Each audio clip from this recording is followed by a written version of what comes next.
네, 함께 기도하시겠습니다. 거룩하신 아버지 하나님, 저희를 구원해 주시고 또 세상 끝날까지 함께해 주심을 진심으로 아버지 하나님께 감사 찬양을 드립니다. 언제나 우리와 함께 하시며 우리의 연약함을 도와주시고 힘과 지혜를 더하여 주시는 것 진심으로 주님께 더욱 감사 찬양을 드립니다. 우리의 나머지 생에 더욱 성령께서 주관하시고 함께하여 주셔서 주님의 빛의 자녀답게 살아갈 수 있도록 우리의 생활을 주관하여 주시옵소서. 우리의 마음을 주님에 대한 사랑으로 더욱 가득 채워주시고 주님의 일을 할 수 있는 열정과 지혜로 주관하여 주시기를 부탁합니다. 그 옛날 오순절 주께 부르짖었던 주의 성도들에게 성령을 부어주시고 그들의 삶을 놀랍게 변화시켜 주셨습니다.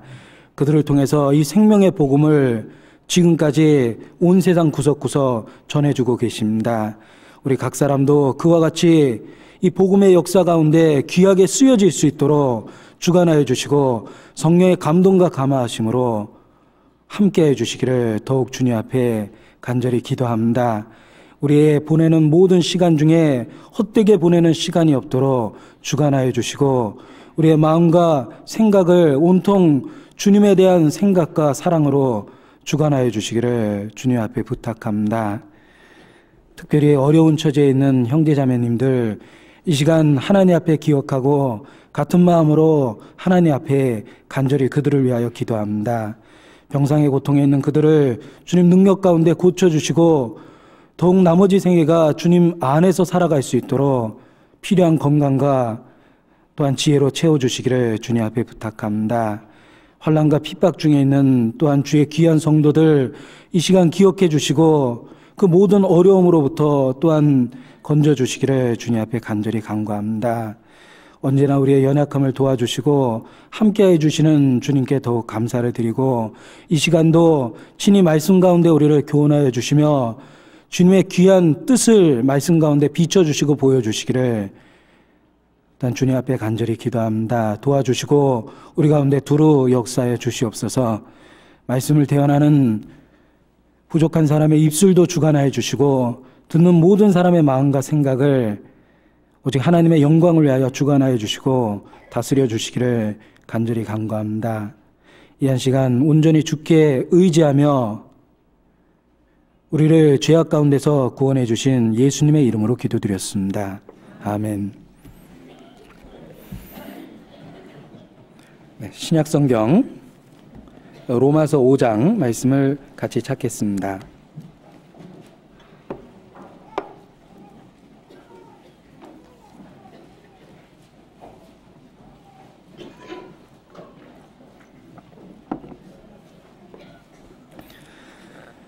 신약성경 245페이지 로마서 5장 말씀입니다. 로마서를 흔히 신약의 백미 이렇게까지 표현하는 사람도 있고 또 신약의 보석과 같다라고 또한 표현하기도 합니다. 그 이유는 로마서에는 우리가 구원받은 법적인 근거가 교리적으로 표현되어 있기 때문에 그렇습니다. 타락한 죄인이 거룩한 하나님과 어떻게 온전한 관계를 맺을 수 있는가, 죄인이 거룩한 하나님 앞에 어떻게 화목할 수 있는가 하는 그런 문제가 교리적으로 로마서에 잘 설명이 되어 있습니다.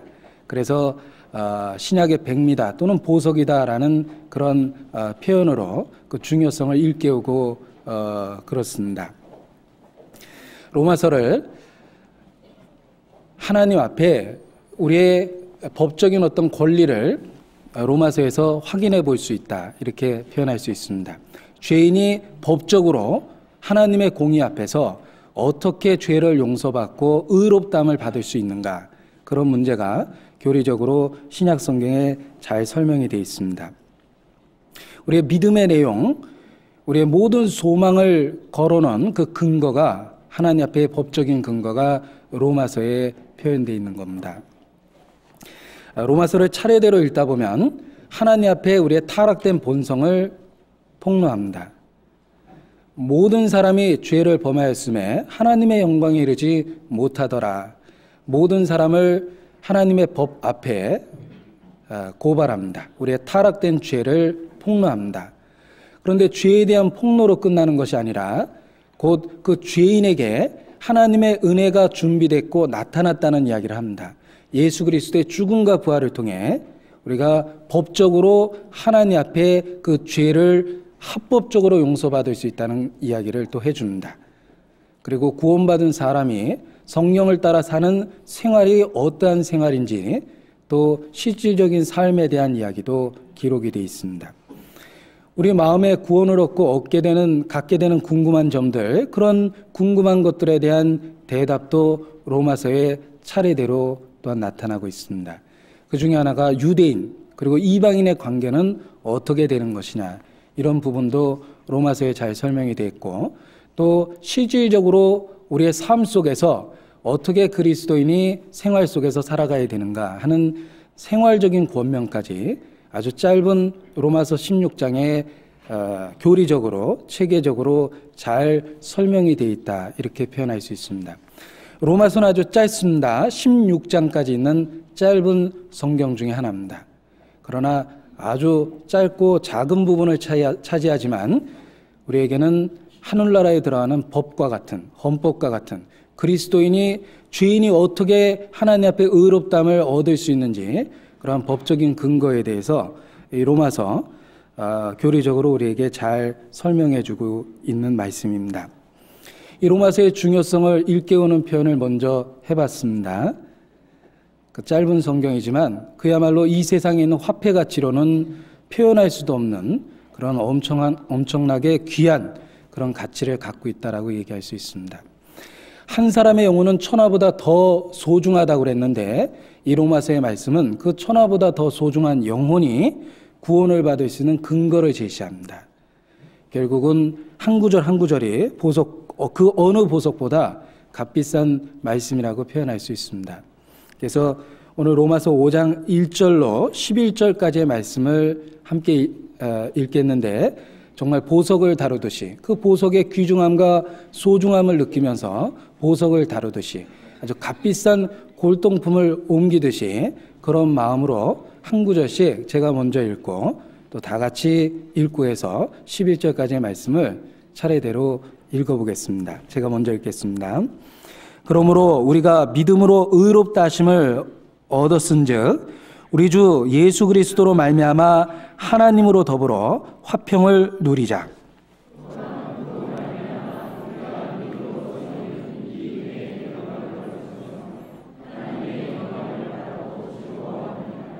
다만 이뿐 아니라 우리가 환난 중에도 즐거워하나니 이는 환난은 인내를,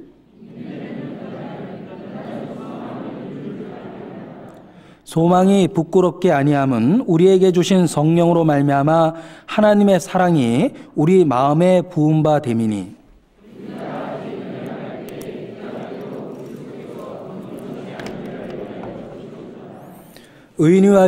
의인을 위하여 죽는 자가 쉽지 않고 선인을 위하여 용감히 죽는 자가 혹 있거니와,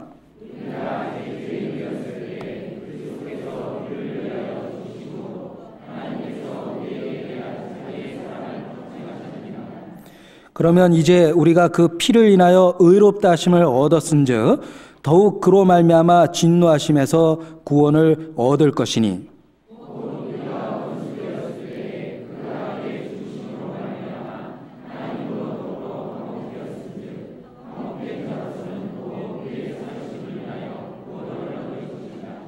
네, 11절 말씀 함께 읽겠습니다. 이뿐 아니라 이제 우리로 화목을 얻게 하신 우리 주 예수 그리스도로 말미암아 하나님 안에서 또한 즐거워하느니라. 네. 복음을 확증할 수 있는 어떤 법적인 근거가 오늘 읽은 짧은 말씀에도 많이 들어있었습니다. 예를 들면 로마서 5장 6절 말씀, 우리가 아직 연약할 때 기약대로 그리스도께서 경건치 않은 자를 위하여 죽으셨도다. 경건치 않은 자를 위하여 죽으셨도다. 성경에서 가장 중요한 말을 찾아보라 그러면 이 구절을 찾을 수 있다고 생각합니다. 왜 죄인이 구원을 받는다라는 희망을 갖습니까? 그리스도께서 경건치 않은 자를 위하여 죽으셨습니다. 법적인 근거를, 하나님 앞에 죄인이 구원을 받을 수 있는 법적인 근거를 우리는 이 구절을 통해서 확인합니다. 그리스도께서 경건치 않은 자를 위하여 죽으셨도다. 로마서 4장 옆에 보면 아주 난제라고 일컬어지는 이상한 구절이 있습니다. 역설이 있습니다. 그 5절에 보면 이런 말씀이 있습니다. 로마서 4장 5절. 이를 아니할지라도 경건치 아니한 자를 의롭다 하는 일을 믿는 자에게는 그의 믿음을 의로 여기시나니. 경건치 아니한 자를 그 거룩하신 하나님께서, 그 공의는 어떠합니까? 그 거룩하신 하나님께서 경건치 않은 자를 의롭다 하신다고 합니다. 이거는 역설처럼 들리고 모순처럼 들립니다. 거룩하신 하나님께서 어떻게 경건치 않은 자를 의롭다고 하십니까? D.L. 무디가 그 옛날 전도할 때 이 구절을 타이틀로 썼습니다. 수많은 사람들이 그 뜻을 이해하지 못하고 저런 뜻이, 저런 구절이 다 있냐라고 항의를 했답니다. 그래서 무디가 나는 성경에 있는 구절을 적어놨다라고 자기의 오름을 항변했다는 그런 사례도 있습니다. 그만큼 역설처럼 들리죠. 거룩하신 하나님께서 어떻게 경건치 않은 자를 의롭다 하시겠느냐. 그런데 이 역설에 대한 답이 바로 로마서 5장 6절입니다. 법적인 근거죠. 어떻게 경건치 않은 자를 의롭다 하십니까? 그리스도께서 경건치 않은 자를 위하여 죽으셨도다. 이 구절이 바로 성경에 있는 구원의 근거입니다. 하나님 앞에 우리가 합법적으로 어떻게 죄를 용서받을 수 있는지, 어떻게 의인이라 칭함을 받을 수 있는지 법적인 근거를 이 구절이 제시합니다. 그리고 그 말씀을 더더욱 강조하기 위해서 5장 8절에 비슷한 말씀을 반복하고 계십니다.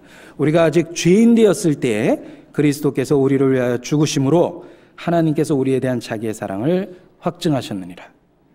그리고 또 한 번 10절을 통해서 비슷한 내용을 또 다른 표현으로 다시 이야기하고 있습니다. 곧 우리가 원수 되었을 때 그 아들의 죽으심으로 말미암아 하나님으로 더불어 화목되었은즉 화목된 자로서는 더욱 그의 살아오심을 인하여 구원을 얻을 것이니라.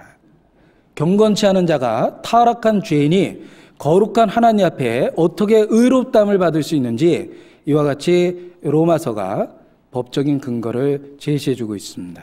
그리고 그 분명한 근거는 그리스도께서 경건치 않은 자를 위하여 대신하여 죽으셨다는 말씀이라고 표현할 수 있습니다.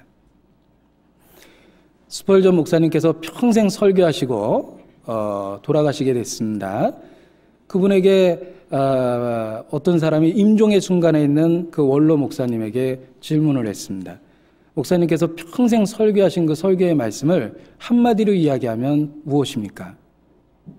바로 스펄전 목사님이 이 구절을 인용하셨습니다. Jesus died for me. 예수께서 나를 위해 죽으셨소. 그 구절을 평생 설교해 왔다라고 이야기하셨습니다. 자, 그리스도께서 경건치 않은 자를 위하여 죽으셨도다. 이 평범하고 짧아 보이는 그 말씀 속에 얼마나 많은 죄인들이 희망을 가졌고 그리고 구원의 기쁨을 맛보게 됐습니까? 우리 역시 이 구절을 통해서 우리의 구원의 기쁨을 확인해 볼 수 있다고 생각합니다. 그리스도께서 경건치 않은 자를 위하여 죽으셨습니다. 자, 로마서 5장 1절은 그러므로라는 말로 시작하고 있습니다. 이 그러므로라는 말로 시작하는 걸 보니까 앞에 있는 어떤 내용과 연결되고 있다는 걸 알 수가 있습니다. 그러므로 앞에 있는 모든 내용을 한마디로 요약하면 바로 그 앞에 있는 4장 25절이라고 할 수 있어요. 같이 읽어보죠. 예수는 우리의 범죄함을 위하여 내어줌이 되고 또한 우리를 의롭다 하심을 위하여 살아나셨느니라.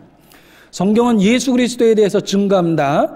예수 그리스도에 대해서 무엇을 증거합니까? 그의 죽음과 부활입니다. 그렇다면 그의 죽음과 부활이 어떤 의미가 있습니까? 그의 죽음은 우리의 범죄함을 위한 것이며 그의 부활은 우리를 의롭다 하시기 위한 하나님의 선언이라고 이야기하십니다. 이 성경에 복잡하고 어렵고 그리고 수많은 사건들과 인물들이 등장합니다. 그 복잡하고 어려운 사건 속에서 우리는 하나님의 비밀, 밭에 감추인 보화를 찾아낼 수 있습니다. 그리스도께서 우리를 위하여 죽으셨고 우리를 의롭다 하기 위하여 부활하셨다라는 바로 그 놀라운 부활을 성령의 계시를 통해서 찾아내고 우리 개인에게 연결시킬 수 있습니다. 그래서 구원의 확신을 갖게 됩니다. 그러므로 예수 그리스도의 죽음과 부활을 통해서 우리는 구원받는다라는 그 말씀과 연결해서 그러므로라는 말이 등장합니다.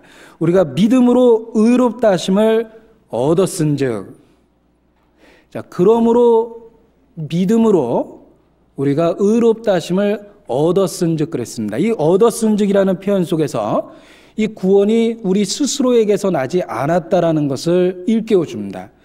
우리의 구원은 우리 스스로 이룬 것이 아니라 구원을 얻은 거죠. 구원을 받은 겁니다. 구원을 이루신 분은 주님이십니다. 다 이루었다라는 십자가의 승리의 선언과 함께 그런 구원을 이루셨고 영원한 속죄를 자기의 피로 이루셨습니다. 그걸 우리에게 보증하기 위해서 부활하셨고 그 부활의 영을 통해서 우리에게 확증하고 계십니다. 이 얻었은즉이라는 말을 통해 구원을 이루신 분은 예수 그리스도시며 우리는 우리에게서 난 것이 아니고 그 구원을 받은 것, 얻은 것이라는 걸 다시 한번 일깨울 수 있습니다.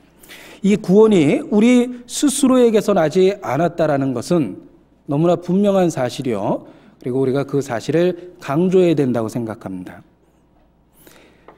구원은 얻는 것입니다. 우리 스스로 나는 것이 아니라 하나님께서 이루신 사실을 우리에게 선물로 주셨고 우리는 얻은 것이며 받은 것입니다.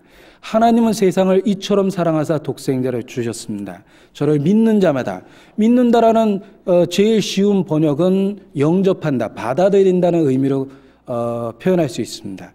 우리의 구원은 이룬 것이 아니라 얻은 것입니다. 그래서 모든 영광을 이루신 주님께만 드려야 된다고 생각합니다. 당연한 것이죠.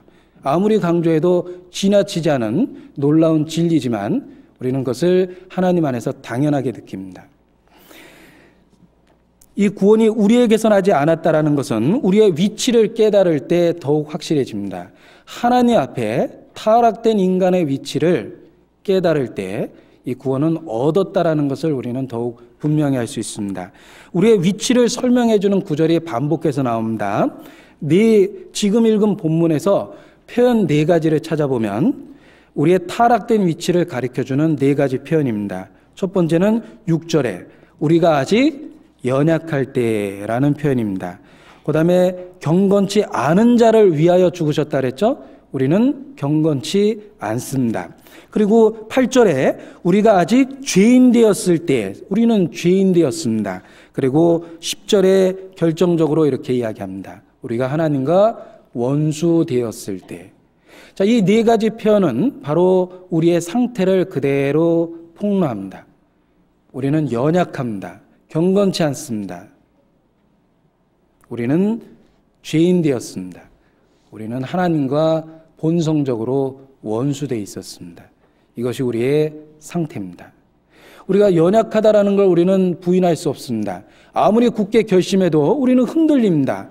베드로의 굳은 결심을 들어보셨습니까? 내가 주와 함께 죽을지언정 주를 결코 부인하지 않겠나이다. 그건 베드로의 진심입니다. 진심임에도 불구하고 마음은 온유로되 육신은 약하다 그랬죠? 베드로는 흔들렸고 여종 앞에서 예수 그리스도를 3번이나 면전에서 부인했습니다. 베드로의 결심은 진심이었지만 불행하게도 베드로는 연약했습니다. 그는 선을 행할 수 있는 능력이 없었습니다. 그는 하나님의 보시는 기준 앞에 선을 그렇게 행할 능력이 없는 무능한 상태였습니다. 그는 연약했습니다. 그뿐만 아니라 그와 동일한 인성을 갖고 있는 우리 역시 우리 마음의 굳은 결심에도 불구하고 우리는 연약합니다. 작은 유혹에 흔들리고 작은 유혹에서 신앙을 부인합니다. 우리의 연약함을 인정하지 않을 수밖에 없습니다. 아무리 결심하고 마음의 다짐을 해도 우리는 곧 스스로 흔들리는 자기를 느낄 수 있습니다. 우리는 연약합니다. 경건치 않습니다. 성경이 얘기하는 모든 범죄의 가능성을 우리는 마음에 갖고 있습니다. 범죄의 가능성을 갖고 있다고 그랬습니다. 행동으로 죄로 옮기지 않았을 수도 있습니다. 그러나 행동으로 옮기진 않았다 하더라도 우리는 사람이 범할 수 있는 모든 죄를 범할 가능성을 우리 안에 담고 있습니다. 경건치 않습니다. 어리석은 자야, 겉은 만드시니가 속은 만들지 아니하셨겠느냐. 중심을 살펴보는 하나님 앞에서 우리 안에 억제되어 있는 많은 죄가 있다라는, 잠재되어 있는 많은 죄가 있다라는 걸 부인할 수 없습니다. 한마디로 하나님 앞에 죄인 되었습니다. 하나님과 원수 되었습니다. 하나님은 경건한 눈을 갖고 계시므로 차마 죄인을 볼 수 없다고 그러셨습니다. 그 하나님 앞에 우리는 완전하게 타락됐고 하나님 앞에 본성적으로 하나님의 원수입니다. 우리는 성경을 통해서 거룩하신 하나님을 봅니다. 하나님이 얼마나 거룩한지 성경 전체에 잘 나타납니다. 죄를 미워하시는 하나님, 하나님의 십계명 속에 하나님의 의롭고 거룩하다는 속성이 잘 드러나고 있습니다. 그 절대적인 선 앞에서 우리의 모습은 점점 더 초라해지고 우리의 모습은 비참할 정도로 어둠 가운데 점점 잠겨버립니다. 우리는 죄라는 늪에 빠졌고 선하게 살아보려고 움직이면 움직일수록 오히려 그 깊은 죄의 늪 아래로 빠져버립니다. 선하게 살려고 노력했는데 결과적으로는 위선적인 사람밖에 되지 않습니다. 자기의 안에 있는 악함 감정을 숨길 수는 있고 행동으로 표현하지 않을 수는 있지만 결국 우리 안에 깊은 죄의 소욕이 우리를 끌어당기고 있다는 걸 깨닫게 됩니다. 간음 행동으로 안 할 수 있습니다. 그러나 마음의 음욕을 품으면 이미 간음에 달했습니다. 우리의 마음과 생각은 내 결심과 의지와 상관없이 죄를 향해서 반응을 보일 때가 있습니다. 형제를 미워하는 자는 살인한 자라 그랬습니다. 살인의 동기는 미움입니다. 내가 행동으로 살인을 안 하고 외적으로 그 사람을 용서해 주겠다고 말하고 표현하지만 내 마음속에 풀리지 않는 응어리는 남습니다. 우리는 절대적인 하나님의 표준 앞에서 우리의 깊은 속을 들여다보게 됩니다. 의인은 없나니 하나도 없다라는 성경의 철저한 타락에 관한 선언 앞에 우리는 우리의 유죄를 인정하지 않을 수밖에 없습니다. 하나님 앞에 우리의 입을 막고 우리의 낮고 천함을 고백하고 우리의 유죄를 고백할 수밖에 없습니다. 그게 우리의 처지였습니다. 우리는 연약했고 경건치 않았고 죄인이었고 하나님의 원수였습니다. 그런데 우리에게 놀라운 희망의 음성을 하나님이 들려주셨습니다. 복음입니다. 기쁜 소식입니다. 그 기쁜 소식은 그리스도께서 경건치 않은 자를 위하여 죽으셨도다 그랬습니다. 경건치 않은 자를 위하여 그가 죽으셨기 때문에 죄인이 구원받을 수 있는 길이 열렸습니다. 만약 그리스도께서 충성되고 순결하고 의로운 자를 위하여 죽으셨다면 우리는 희망이 없습니다. 우리는 충성되지도 못하고 순결하지도 못하며 의롭고 거룩하지도 못합니다. 때로는 그런 모습을 보일 때도 있겠지만 때로는 악한 모습도 우리 안에서 나타납니다. 선을 행하고 죄를 범치 아니하는 의인은 세상에 아주 없다 그랬습니다. 우리는 선을 행합니다. 그러나 선만 행하는 게 아니라 악도 행한다는 데 문제가 있어요. 하나님 앞에 진정한 의인은 선만 행합니다. 그런데 우리는 선을 행하고 악을 병행해서 행합니다. 그러니까 하나님 앞엔 계속적으로 위선자요, 하나님 앞에 죄인이라고 성경은 우리를 고발합니다. 자, 그러한 우리의 위치에 우리의 죄를 자백할 수밖에 없는 우리의 이 비참한 위치에서 우리는 하나님의 놀라운 사랑의 음성을 듣게 됩니다. 그리스도께서 경건치 않은 자를 위하여 죽으셨도다. 우리의 유죄를 인정했을 때 우리의 죄를 하나님 앞에 인정하고 그 죄를 용서받기를 하나님 앞에 간절히 간구했을 때 우리는 경건치 않은 자를 위하여 죽으셨다는 하나님의 위로의 음성을 듣게 됩니다.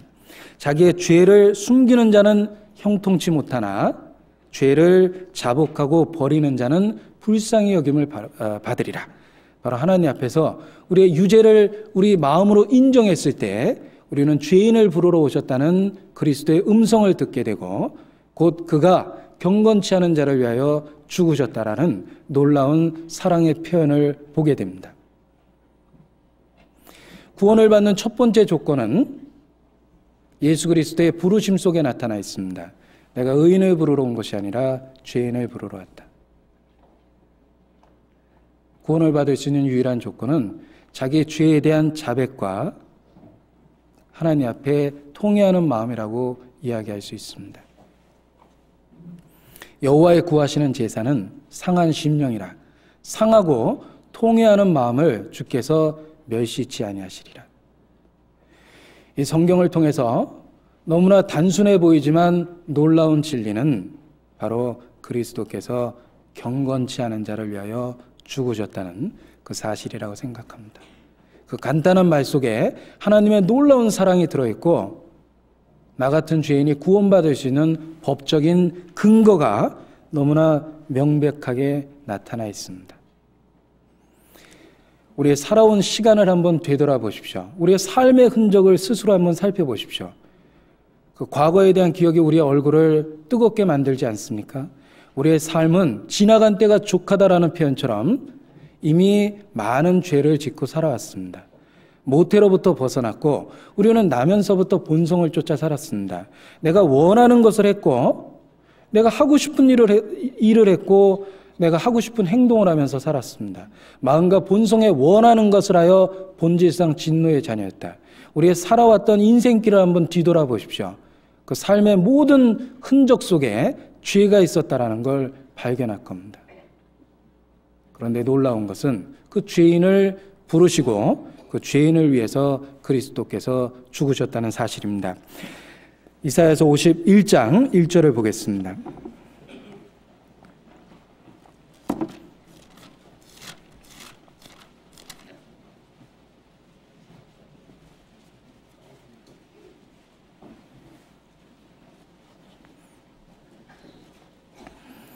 이사야서 51장 1절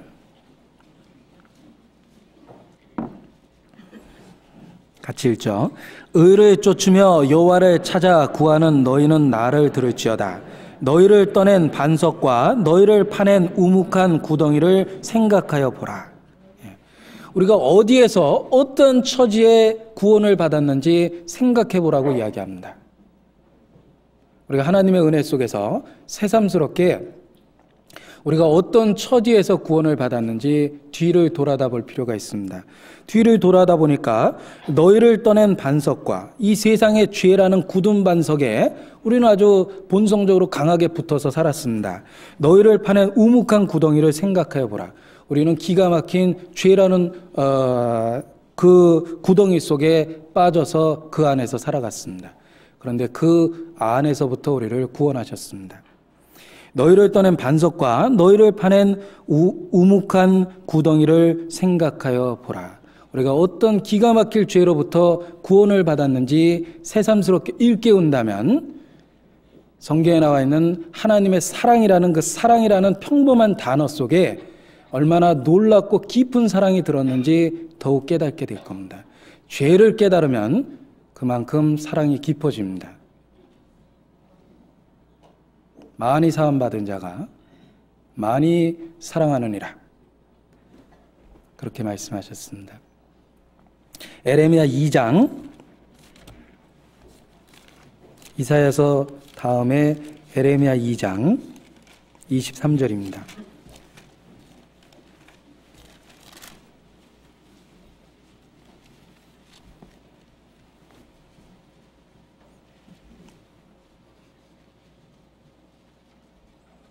에레미야 2장 23절 제가 읽겠습니다. 1052페이지. 내가 어찌 말하기를 나는 더럽히지 아니하였다, 바알들을 쫓지 아니하였다 하겠느냐. 골짜기 속에 있는 내 길을 보라. 살아왔던 인생길을 한번 뒤돌아보라. 내 행한 바를 알 것이니라. 너는 발이 빠른 젊은 암 약대가 그 길에 어지러이 달린 같았으며 너는 광야에 익숙한 들 암나기가 그 성욕의 동함으로 헐떡거린 같았도다. 그 성욕의 때에 누가 그것을 막으리요. 그것을 찾는 자들이 수고치 아니하고 그것의 달에 만나리라. 인간의 범죄에 대한 충동을 마치 동물의 세계 속에 있는 억제할 수 없는 성욕에다가 비유하고 있습니다. 우리가 살아왔던 인생길, 골짜기 속에 있는 그 은밀하게 감춰져 있는 자기의 인생길을 하나님 앞에 한번 되돌아보십시오. 골짜기 속에 내 길을 보라. 내 행한 바를 알 것이니라. 우리의 삶의 모든 흔적 속에서 우리의 얼굴을 뜨겁게 달아오르게 하는 부끄러웠던 죄의 기억, 합당치 않은 생각들, 우리 안에 수많은 범죄에 대한 의도가 있었다라는 걸 우리는 부인할 수 없습니다. 그래서 그런지 많은 분들이 즐겨 부르는 찬송가의 가사를 음미해 보면 자기 삶에 대한 그 여정 속에서 그 죄를 표현하는 그런 가사를 많이 좋아하시는 걸 볼 수가 있습니다. 세상에서 방황할 때 나 주님을 몰랐네. 내 맘대로 고집하며 온갖 죄를 저질렀네. 자, 그런 가사 속에서 우리의 삶의 흔적을 그대로 느낄 수 있습니다. 내 평생 살아온 길 뒤를 돌아다 보니 걸음마다 자욱마다 다 죄뿐입니다. 역시 비슷한 내용이죠. 멀고 험한 이 세상 길, 소망 없는 나그네의 길, 방황하고 헤매이며 정처 없이 살아왔네. 우리의 삶의 모습이 그와 같은 널리 불려지는 찬송의 가사 속에 잘 나타나 있습니다. 우리는 그냥 본성대로 골짜기의 은밀한 길을 따라서 그렇게 살아왔습니다. 경건치 않았습니다. 죄인 되었습니다. 하나님과 원수되게 살았습니다. 그리고 우리는 비록 선하게 살려는 의지를 가졌다 하더라도 그렇게 살지 못했습니다. 연약했기 때문에 그렇습니다. 그런데 그러한 죄인에게 희망을 주셨습니다. 그리스도께서 경건치 않은 자를 위하여 죽으셨도다. 욥기, 구약성경 욥기 보겠습니다. 욥기 33장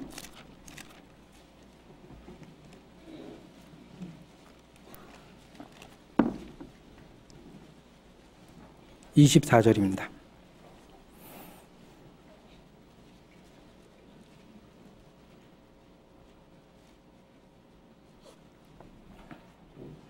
욥기 33장 24절 같이 읽죠. 하나님이 그 사람을 긍휼히 여기사 이르시기를 그를 건져서 구덩이에 내려가지 않게 하라. 내가 대속물을 얻었다 하시리라. 자, 하나님이 죄인을 긍휼히 여기시고 그를 파멸의 구덩이로부터 건지셨습니다. 건지시면서 내가 대속물을 얻었다. 합법적으로 대속물을 통해서 우리를 건져내셨다라고 얘기합니다. 내가 대속물을 얻었다. 그가 우리를 위하여 자기의 목숨을 속전으로 주셨으니 때가 이르면 증거할 것이라. 유월절 양 그리스도께서 희생이 되셨느니라. 하나님이 죄를 알지도 못하신 자로 우리를 대신하여 죄를 삼으셨다. 우리는 그리스도의 대속적인 죽음, 그의 완성된 사역을 통해서 구원의 확신과 기쁨을 누리게 되었습니다. 우리는 우리의 유죄를 변명할 수 없습니다. 모든 사람이 죄를 범했다라는 성경의 선언 앞에 우리는 고개를 떨구고 하나님의 자비만을 바라볼 뿐입니다. 그런데 하나님께서 대속물을 얻었다라고 선언하십니다. 그리스도께서 경건치 않은 자를 위하여 죽으셨기 때문에 우리 죄를 용서하시고 의롭다라고 선언하십니다. 그래서 로마서 5장 1절 말씀에 그러므로 우리가 믿음으로 의롭다 하심을 얻었은즉 이렇게 표현하고 있습니다. 복음을 설명하고 결론을 내리고 있죠. 그러므로 우리가 믿음으로 의롭다 하심을 얻었은즉 우리의 의는 얻은 겁니다. 그리스도로부터 얻은 것입니다. 우리는 타락돼 있었고 그리고 그리스도는 그러한 우리를 위해서 자기의 목숨을 대속물로 주셨습니다. 그는 구원을 이루셨고 우리는 그의 은혜 가운데 믿음으로 구원을 얻었습니다. 의롭다 하심을 얻었은즉, 이 얻었은즉이라는 말씀 속에서 그리스도, 우리의 구원을 완성하신 주체가 예수 그리스도시며 우리는 단지 은혜 가운데 받았다라는 사실을 다시 한번 확인할 수 있습니다. 너희가 그 은혜를 인하여 믿음으로 말미암아 구원을 얻었나니, 자, 외고 계십니까? 이것이 너희에게서 난 것이 아니요 하나님의 선물이라. 행위에서 난 것이 아니니 이는 누구든지 자랑치 못하게 하려 함이니라. 에베소서 2장 8절로 9절 말씀입니다. 언젠가 구원에 대한 많은 의심이 있었습니다. 하나님의 약속을 봤을 땐 너무나 확실했지만 내 자신을 들여다봤을 때는 흔들리고 주체할 수 없는 의심이 마음에 가득 찼습니다. 그래서 그걸 해결할 수 있는 방법 중에 하나, 성경에서 하나님의 증가는 복음에 관한 말씀을 다 외워봤습니다. 그 외웠던 말씀이 그때 외웠고 지금도 기억이 납니다. 그때도 확실해졌고 지금도 역시 그 말씀으로 인해서 확실하게 구원에 대한 기쁨을 누릴 수 있습니다. 이것이 너에게서 난 것이 아니요 하나님의 선물입니다.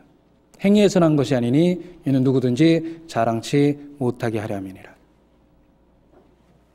디도서 3장입니다.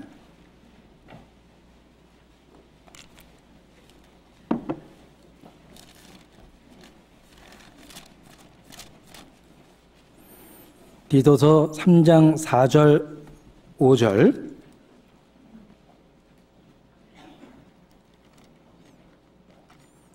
(4절) (5절을) 같이 읽겠습니다.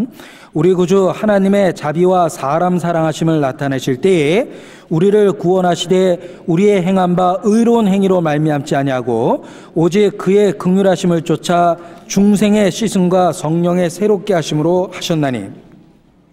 자, 이게 구원의 근거가 우리의 행한 바 의로운 행위로 말미암지 아니하고 오직 그의 긍휼하심을 쫓아 중생의 씻음과 성령의 새롭게 하심으로 하셨습니다.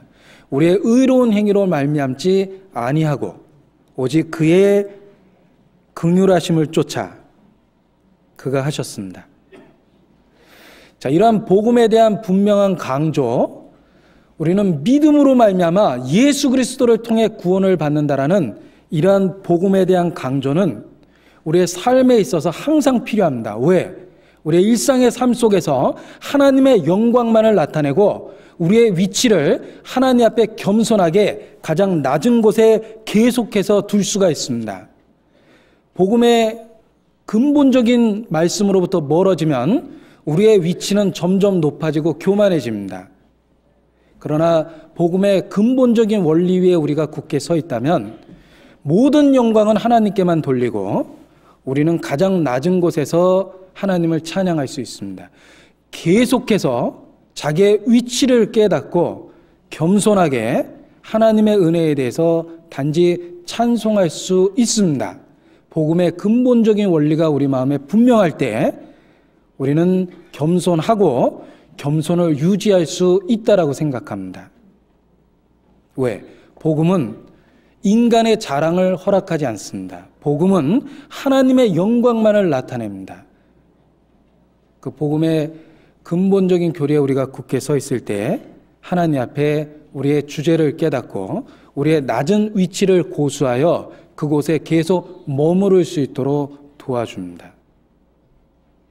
우리 삶의 신앙생활에 있어서 겸손한 생활, 그리고 계속되는 주님의 사랑, 그 사랑에 대한 감동이 우리 마음에 끊이지 않는 방법 중에 하나는 바로 믿음으로 우리가 구원을 얻었다라는 이 근본적인 교리 위에 서 있는 겁니다.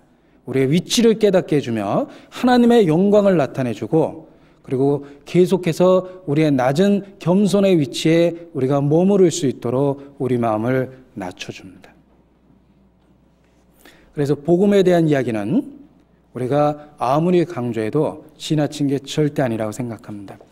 제 자신은 우리 형제자매님들이 듣는 복음의 횟수보다 훨씬 더 많이 복음을 이야기할 수밖에 없습니다. 지루하게 생각한다면 형제자매님들이 앉아서 듣는 것보다 말하는 제가 훨씬 더 진부하고 지루하게 느낄 거라고 생각합니다. 왜? 설교는 가끔 듣지만 설교하는 사람은 비슷한 이야기를 반복해서 이야기할 때가 아주 많습니다. 그러나 아무리 반복해서 이야기해도 그 말의 중요성을 깨달을 때 결코 마음에 소홀히 되거나 작게 느껴지지 않습니다. 도대체 구원의 법적인 근거가 어디 있었습니까? 우리가 늘 듣는 복음 속에 있었습니다.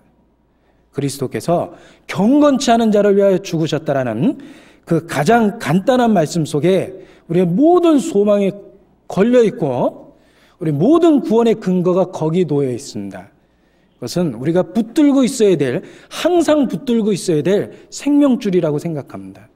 처음에 들은 복음을 끝까지 잡으면 그의 집이라고 그랬습니다. 우리가 주님 오시는 날까지 우리 마음의 중심에, 가장 중심에 믿음의 손으로 굳게 잡고 있어야 될 생명줄이 있다면 바로 믿음으로 우리가 구원을 얻었다라는 그런 근본적인 복음에 대한 교리라고 생각합니다. 그 중요한 교리를 마음에 붙잡을 때 우리는 더욱 주님의 사랑을 느끼고 오직 하나님의 영광만을 나타내고자 하는 소원으로 가득 찹니다. 그리고 우리의 위치를 나는 무익한 종이라 마땅히 할 일을 하였을 뿐이니다라고 자기를 가장 낮은 위치로 내려놓을 수 있습니다.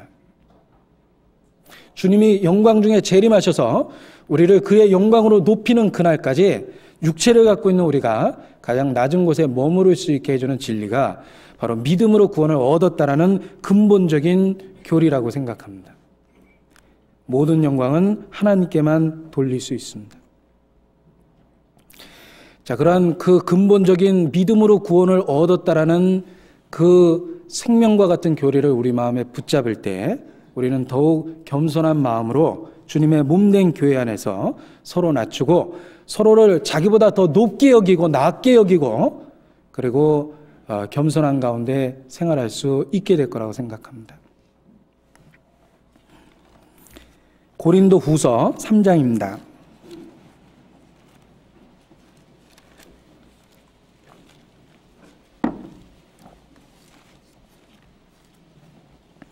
고린도후서 3장 5절입니다.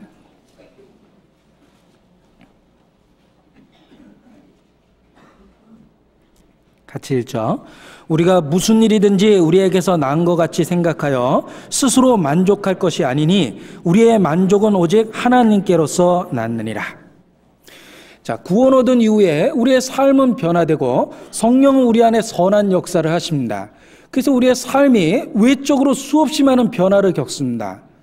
그리고 그 옛날 죄에 대한 강한 소욕이 있었던 것처럼 선에 대한 강한 소욕이 있습니다. 주님 뜻대로 살고자 하는 본능적인 욕구가 생깁니다. 그리고 실질적으로 우리의 삶은 그러한 선한 행동이 생기기 시작합니다. 우리의 말투가 바뀌고 얼굴빛이 바뀌고 남에게 보다 참아주려는 의지가 생기고 그리고 억울한 일이 있어도 예전처럼 그렇게 분해서 막 어쩔 줄 모르지 않습니다. 마음에 용서해주고 싶은 넓어지는 마음을 느낄 수 있습니다. 구원은 이후에 어떤 선한 행동이 우리 가운데 나타나겠죠. 그런데 그 나타나는 모든 선한 행동 가운데도 우리는 여전히 가장 낮은 곳에서 겸손하게 있을 수 있습니다. 왜? 구원 얻은 이후에 혹 우리 가운데 보이는 그 선은 하나님께서 우리 가운데 행하신 일이기 때문에 그렇습니다. 그것은 원래 우리 속에 없었던 겁니다. 예수 그리스도가 없었을 때 우리에게 그런 마음이 없었습니다.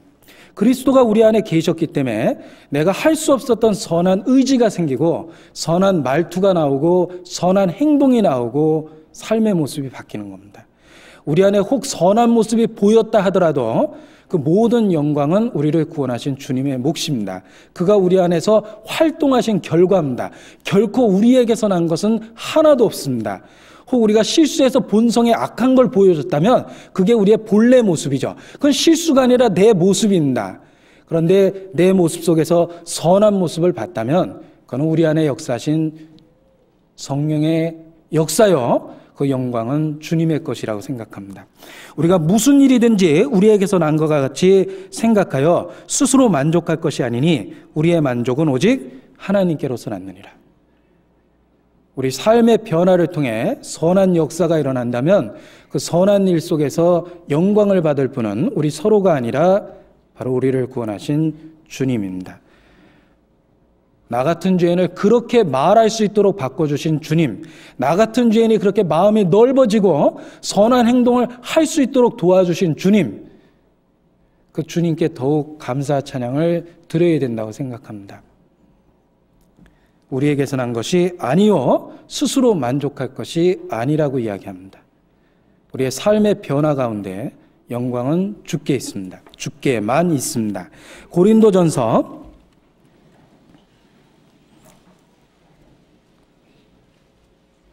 15장 10절입니다.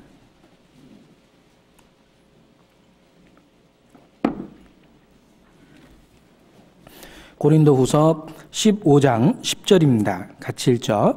그러나 나의 나된 것은 하나님의 은혜로 된 것이니 내게 주신 그의 은혜가 헛되지 아니하여 내가 모든 사도보다 더 많이 수고하였으나 내가 아니요 오직 나와 함께 하신 하나님의 은혜로다. 내가 아니요 오직 나와 함께 하신 하나님의 은혜라. 대적자였던, 회방자였던, 폭행자였던 사울이 반포자와 사도와 교사가 됐습니다. 그러한 놀라운 변화, 다메섹상에서의 놀라운 그 대적자 사울의 변화, 그가 곧 바울이 됐죠. 그 변화는 바로 하나님의 은혜의 결과입니다. 바울 스스로도 그냥 인사치레로 그렇게 얘기한 게 아니라 자기 중심의 그 변화가 하나님의 은혜라는 걸 정말 느끼고 하나님께만 영광을 돌리고 있습니다. 우리의 모든 선한 일 가운데 영광을 받을 분은 주님이십니다.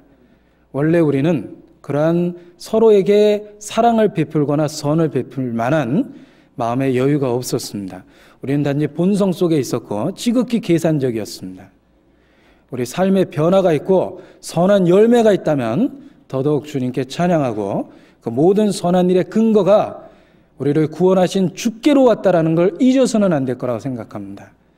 영광은 주님께 있을 때 우리는 다시 가장 낮은 위치에 내려가서 겸손하게 우리의 낮은 위치를 지킬 수 있습니다.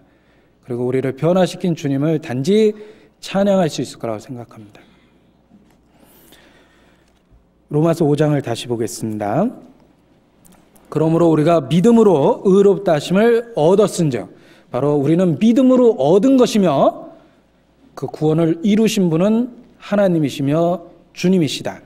그러한 사실이 강조될 때 우리의 구원도 확실하고, 그리고 신앙생활에 합당한 하나님께만 영광을 돌리는 삶이 가능하다고 생각합니다. 자, 그렇다면 믿음으로 의롭다함을 얻었다, 구원받았죠. 그 구원 얻은 이후에 우리의 삶의 결과와 우리의 생활에는 어떠한 변화가 생깁니까? 구원이 단지 이론은 아닙니다. 그 이론이 아닌 구원이 우리에게 이루어졌을 때 실제적으로 우리의 삶이 어떻게 변하는가? 우리의 삶 속의 변화, 구원 얻은 이후에 삶 속의 실질적인 변화가 그 뒤에 나타나고 있습니다. 구원을 받았다는 건 끝이 아니죠. 시작입니다. 어린아이가 태어났다는 건 이제 끝난 게 아닙니다. 그에게는 진정한 인생의 시작이 있습니다. 천지창조가 7일 만에 끝났습니다. 끝났습니까? 끝나고 역사가 시작됐습니다. 우리의 구원은 시작입니다. 이제 하나님 앞에서 새로운 인생의 시작이죠. 구원을 다 이룬 것처럼 생각하고 산다면 그는 영적인 미숙합니다. 구원은 시작입니다. 하나님 앞에. 이제까지는 하나님과 아무 상관없이 살았습니다. 그런데 의롭다 하심을 얻었은즉 실질적인 구원의 생활이 우리 가운데 시작됩니다. 의롭다 하심을 얻은 그 이후에 우리 삶의 실질적인 신앙생활이 시작됩니다. 믿음 가운데 믿음의 생활이 시작됩니다. 믿음은 이론이 절대 아닙니다. 교리적인 문답도 아닙니다. 믿음은 히브리서 11장에 있는 말씀처럼 바라는 것들의 실상이요 보지 못하는 것의 증거입니다. 믿음은 실상이고 우리에게 보지 못한 증거를 마음에 확신 있게 심어줍니다. 그리고 믿음은 생명력입니다. 우리의 삶의 변화를 일으킵니다. 여호와를 경외하는 것, 그것이 너희에게 허사가 아니라 너희의 생명이니라. 모세의 유언 속에, 그의 마지막 설교 속에 담겨있는 메시지입니다. 여호와를 경외하는 것은 허사가 아니라 헛된 일이 아닙니다. 육신의 모든 수고는 성경에는 헛되다라고 선언했습니다. 그러나 여호와를 경외하는 것은 허사가 아니요 너희의 생명이라. 이 믿음은, 믿음의 삶은 헛된 게 아닙니다. 우리의 생명입니다. 실상입니다. 보지 못하는 것들의 실상입니다. 바라는 것, 그 모든 것들의 증거가 됩니다. 그리고 믿음은 생명력입니다.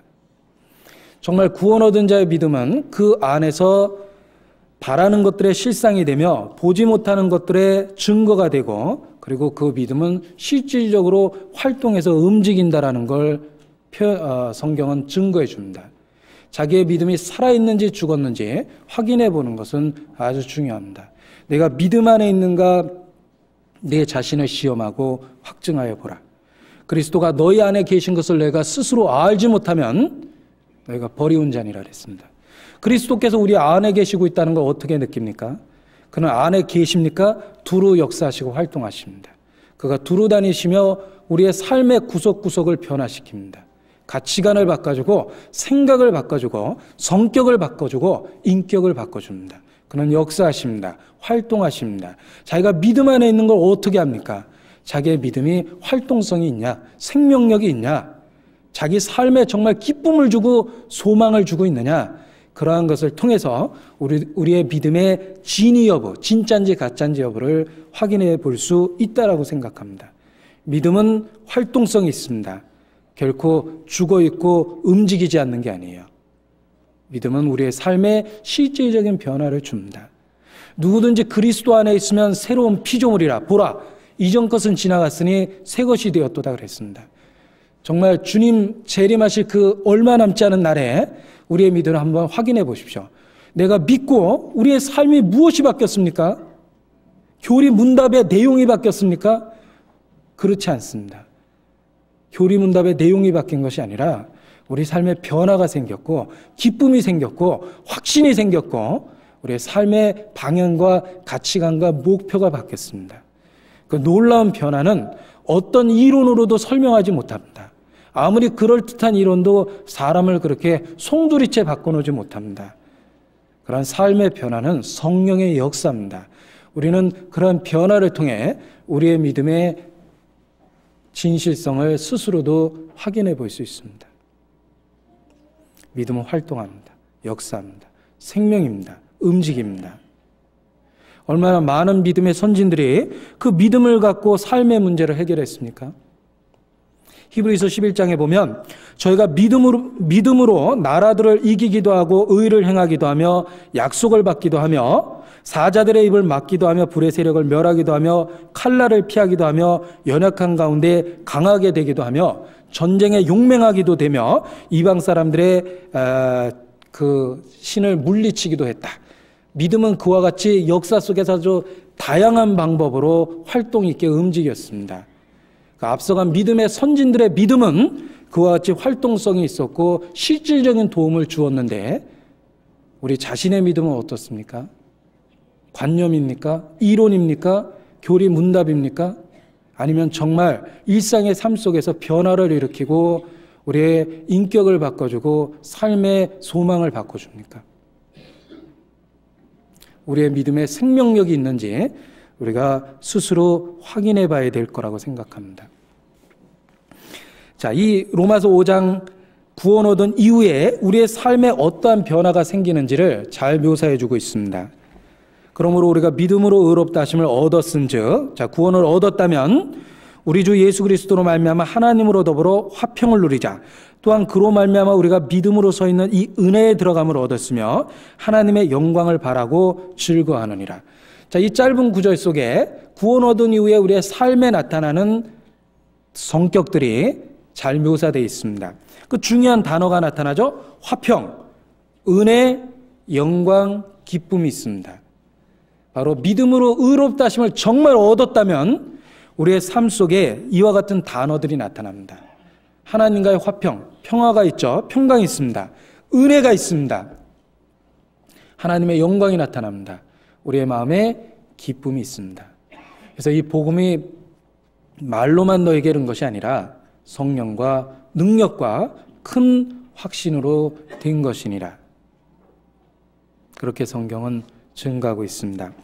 자, 우리의 삶 속에 의롭다함을 얻은 이후에, 구원 얻은 이후에 어떤 변화가 생기는가? 먼저 크게 세 가지를 이야기할 수 있습니다. 지금 읽은 본문 속에 의롭다 하심을 얻었다면 첫 번째, 우리 주 예수 그리스도로 말미암아 하나님으로 더불어 화평을 누리자. 화평을 누리는 상태가 됩니다. 하나님과의 화평, 하나님과의 평화죠. 하나님과 우리 사이에 평화가 이루어지고 교제가 시작되고 유지됩니다. 하나님과의 평화가 있습니다. 의롭다함을 얻었다면 우리의 삶 속에 하나님과의 평화, 하나님과의 사귐이 있고 교제가 있습니다. 그게 우리 삶 속에 생기는 첫 번째 변화입니다. 우리는 본능적으로 하나님과 원수되어 있었습니다. 하나님과 화목하지 못했습니다. 하나님은 우리와 전쟁 상태에 있었습니다. 왜? 그는 죄인을 미워하십니다. 죄를 미워하십니다. 하나님과 원수되어 있었습니다. 우리는 하나님과 불화한 상태였습니다. 아담이 범죄했을 때 선악과를 따먹었습니다. 에덴 동산에 여호와의 건의는 음성이 들렸습니다. 아담아, 내가 어디 있느냐? 아담 무서워서 숨어 있었습니다. 그 아담이 내가 두려워하여 숨었나이다 라고 고백합니다. 자, 하나님은 아담을 찾아 나오셨는데 아담은 너무 두려워서 숲속에 숨어 있었습니다. 내가 두려워하여 숨었나이다. 그 상태가 하나님과 불화한 상태입니다. 죄가 들어있는 상태죠. 거룩하신 하나님 앞에 인간이 죄를 가지고 어쩔 줄 몰라 하고 있습니다. 그런 불화한 상태로부터 하나님은 우리를 구원하셨습니다. 하나님과의 평화가 이루어집니다. 우리의 마음 깊은 곳에서 죄책을 없애주고 형벌에 대한 두려움을 없애줍니다. 복음은 이론이 아니라 실질적으로 우리 마음 속에 하나님에 대한 두려움을 없애줍니다. 온전한 사랑이 두려움을 내어쫓는다는 말씀처럼 하나님의 사랑으로 인해서 두려움이 없어지고 죄책감이 없어지고 형벌에 대한 그런 두려움이 없어집니다. 하나님과의 평화가 이루어집니다. 아담이 벌거벗었습니다. 부끄러워서 어쩔 줄을 모릅니다. 자, 우리가 벌거벗었다고 한번 생각을 해보죠. 뭐 가족들 있다면은 좀 창피하지만 후다닥 나가서 옷을 입을 겁니다. 그런데 시아버지가 목욕하는데 나타났어요. 아마 목욕탕에서 나타나지도 못할 겁니다. 좀 더 어려운 대상이 있다면 더더욱 부끄럽겠죠? 이 세상에서 제일 어려운 대상이 누굽니까? 창조주입니다. 창조주 앞에 아담은 벌거벗었습니다. 나타날 수가 없었어요. 어쩔 줄을 몰라 합니다. 그러나 아담에게 가죽옷을 지어 입히셨습니다. 그 가죽옷을 입고 아담이 하나님 앞에 비로소 설 수가 있습니다. 마찬가지입니다. 이제 예수 그리스도 안에서 우리에게 그리스도로 옷 입혀주고 하나님과 화목하게 모든 부끄러움을 가려주셨습니다. 자, 구원 얻은 이후에 첫 번째 생기는 변화는 하나님과의 평화입니다. 바로 우리 마음속에 죄에 대한 죄책감이나 형벌에 대한 두려움이 신기할 정도로 예수 그리스도 안에서 사라졌습니다. 에베소서 2장 14절입니다.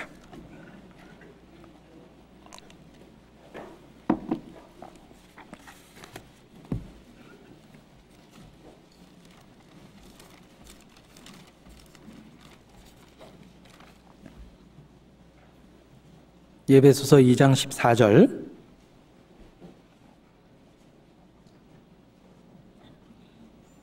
같이 읽죠. 그는 우리의 화평이신지라 둘로 하나를 만드사 중간에 막힌 담을 허시고. 하나님과 우리 사이에 높은 담이 쳐져 있었습니다. 그 담은 죄입니다. 너희와 너희 하나님 사이에 죄가 있었다고 그랬습니다.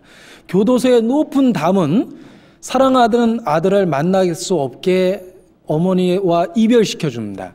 그 죄 지은 아들이 교도소의 높은 담장 안에 있다면 어머니는 담장 바깥에서 울고 있을 수밖에 없습니다. 그 높은 담, 이 세상에 그 어떤 담보다 훨씬 더 높은 것이 죄의 담이었는데 예수 그리스도께서 하나님과 우리 사이에 있었던 죄의 담을 허물어 버리셨습니다. 하나님과의 평화를 이뤘습니다. 우리 삶 속에 그 하나님과의 평화가 이루어집니다. 골로새서 1장 비슷한 표현이 있습니다. 골로새서 1장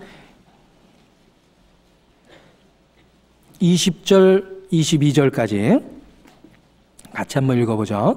그의 십자가의 피로 화평을 이루사 만물 곧 땅에 있는 것들이나 하늘에 있는 것들을 그로 말미암아 자기와 화목케 되기를 기뻐하심이라. 전에 악한 행실로 멀리 떠나 마음으로 원수가 되었던 너희를 이제는 그의 육체의 죽음으로 말미암아 화목케 하사 너희를 거룩하고 흠없고 책망할 것이 없는 자로 그 앞에 세우고자 하셨으니. 자, 전에 악한 행실로 멀리 떠나, 이 멀리 떠나 엄청나게 멀리 떨어져 있었습니다. 탕자가 아버지를 떠나 먼 나라로 간 것처럼 우리는 죄로 인해서 하나님으로부터 멀리 떠났습니다. 마음으로 원수가 되었던 너희를 이제는 그의 육체의 죽음으로 말미암아 화목케 하사 십자가의 피로 하나님과 우리가 화목하게 됐습니다. 바로 불화했던 창조주와 죄인의 사이를 예수 그리스도께서 화목하게 만들어 주셨습니다. 우리는 그 화목된 기쁨을 누릴 수 있습니다. 하나님과의 평화를 만끽할 수 있습니다. 예를 들면 어떤 지명수배단 된 사람이 있습니다. 이 사람은 늘 경찰에게 쫓깁니다. 얼마나 불안하고 답답했는지 모릅니다. 밥 먹다 식당에서 밥 먹는데 제복 입은 경찰이 들어왔어요. 그리고 옆에서 평범하게 그냥 밥을 먹습니다. 그런데 밥 잘 먹던 사람이 이제 안 넘어가기 시작합니다. 혹시 자기에게 말 걸까봐, 얼굴을 알아볼까봐 불안합니다. 먹던 밥, 시켜놓은 음식 제대로 먹지도 못하고 황급하게 그 자리를 피했어요. 저녁에 잠자려고 그럽니다. 그런데 경찰이 검문 나올까봐 두렵습니다. 손님이 들어오는 소리가 날 때마다 그 여간방에서 잠을 깹니다. 혹시 경찰이 임금 나온 게 아닐까? 불안하겠죠? 길을 가다가 경찰이 멀리서 산책하나 봅니다. 그래도 불안합니다. 혹시 자기하고 마주쳐서 알아볼까봐, 말 시킬까봐, 신분증 좀 봅시다 할까봐 얼마나 두렵겠습니까?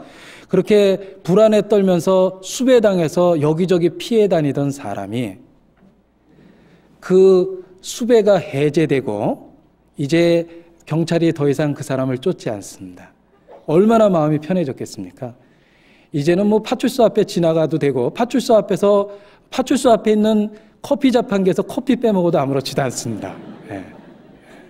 경찰한테 시간도 마음 놓고 물어볼 수 있어요. 지금 몇 시입니까? 그 불안했던 사람이 그 지명수배가 해제됐을 때 얼마나 그 큰 기쁨을 누릴 거라고 생각합니까?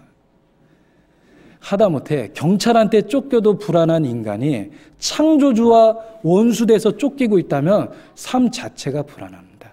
어느 날 죽음이 그 사람을 탁 잡으면 그대로 하나님의 심판대 앞에 뚝 떨어집니다. 그리고 불꽃과 같은 하나님의 눈앞에서 우리의 모든 죄가 다 드러납니다. 죽음이 두렵지 않습니까? 애써 그걸 외면해도 죽음은 우리에게 극한 공포를 줍니다. 그런데 놀라운 일이 생깁니다. 하나님과의 평화가 이루어지니까 죽음에 대한 개념이 바뀌었어요.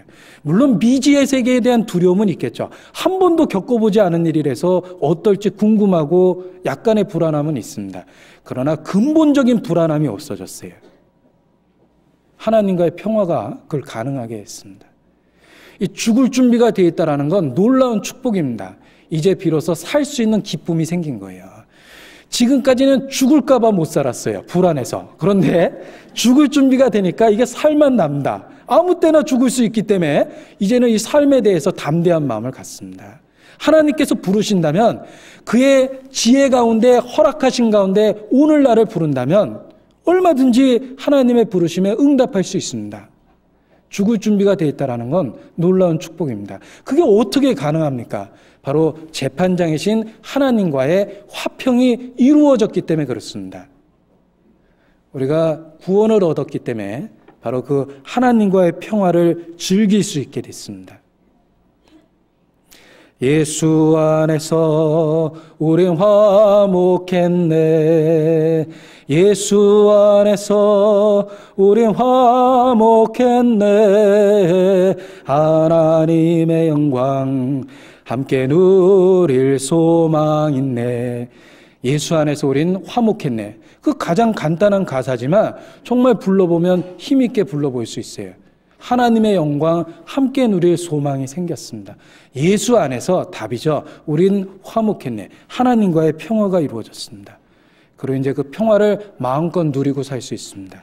이제 비로소 죽음에 대한 공포 없이 오늘 주어진 하루를 주님 안에서 기쁘고 즐겁게 살 수 있습니다. 내게 오늘 하루를 주셨습니까? 주님 감사합니다. 주님 안에서 살 수 있도록 도와주세요. 내일을 또 주신다면 내일도 그렇게 살 수 있습니다. 그날이 마지막이라 하더라도 우리는 기쁨 가운데 그날을 그렇게 살 수 있습니다. 왜? 하나님과의 평화가 마지막 날을 준비해 줬기 때문에 그렇습니다. 이제는 더 이상 불안에 떨지 않아도 됩니다. 하나님과 화평을 누리자. 그 누리자라는 표현 그대로 누리고 즐길 권리가 우리에게 생겼습니다. 하나님과의 평화. 이제 하나님이 에덴 동산에 나타나셔서 아담을 부르셨을 때 아담은 숨었지만 우리는 숨지 않아도 됩니다. 하나님 부르시면 주여 제가 여기 있나이다 대답할 수 있습니다. 내가 진실로 속히 오리라. 아멘 주 예수의 오시옵소서.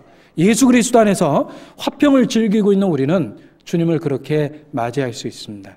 그 놀라운 담대함은 구원의 선물입니다. 그 구원의 선물을 마음껏 우리는 누려야 됩니다. 우리에게 누릴 권리가 주어졌습니다. 자, 놀이동산에 가면 일일 사용권이라는 게 있습니다. 어떤 금액을 지불하면 하루 종일 어떤 시설물이든지 다 쓸 수가 있습니다. 대개 그런 표가 생겼다면 본전 뽑으려고 새벽 일찍 갑니다. 그래서 탈 수 있는 모든 걸 다 타죠. 그건 지혜입니다. 그건 약은 게 아니에요. 아무도 뭐라는 사람 없습니다. 그건 탈 수 있는 권리가 있고 얼마든지 새벽 일찍 가서 문 닫을 때까지 즐기다가 와도 됩니다. 모든 이용물을 또 타고 또 타고 또 타도 됩니다. 자, 그런데 만일 사람이 미련하다면 그래도 내가 미안해서 일일 사용권은 있지만 저녁에 잠깐 갔다 와야 되겠다. 그런 건 어리석은 사람이죠. 그 어리석음을 우리는 일깨워 주려고 아마 노력할 겁니다. 마음 놓고 쓰셔도 된다고. 우리 수련회 때 식권을 끼니 때마다 이렇게 만들어 놓습니다. 혹시 아껴 먹으려고 안 드시는 분은 없겠죠. 예. 그거는 그때 써야지만 효과가 있는 거예요. 나중에 쓰려고 하면은 눈치 봤습니다. 예. 자, 이 권리는 사용되는 겁니다. 우리가 이 삶 속에서 하나님과의 평화를 어떻게 즐깁니까? 죽음 이후에만 필요합니까? 죽어서 재판받는 날에만 써먹는 게 아니라 실질적인 우리의 삶 속에서 죽음에 대한 공포 없이 인생을 하나님 뜻 안에서 이제 마음껏 살 수가 있습니다. 이제 사망에 매여 죽기를 무서워함으로 일생에 매여 종로로 탈 필요 없습니다. 하나님이 주시는 하루 하나님 뜻 가운데서 열심히 살 수 있습니다. 하나님의 선물이고 우리는 그 평화를 그렇게 누릴 수 있게 됐습니다. 그 권리를 우리가 누려야 되는 거예요.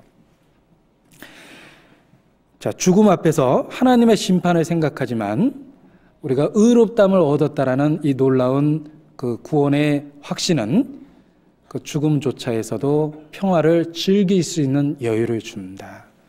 그래서 그리스도인들이 초상집 가서 위로의 말을 던져도 진심이고 찬송을 불러도 진심입니다. 그는 그렇게 슬픈 일이 아니에요. 물론 잠깐의 헤어짐이 우리를 고통스럽게 하는 건 사실입니다. 그러나 그 불신자처럼 망하는 슬픔은 없습니다. 절망적인 슬픔은 없습니다. 우리에겐 견딜 만한 슬픔이 있을 뿐입니다. 하나님과의 평화는 우리에게 삶의 그런 새로운 시각을 줍니다. 북한과 우리나라는 적대 국가입니다. 제가 북한에 몰래 들어갔다고 해보죠. 돌아다닐 때마다 불안할 겁니다. 그런데 만약 북한과 우리나라가 수교가 돼가지고 마음껏 오고 가고 있다고 해보세요.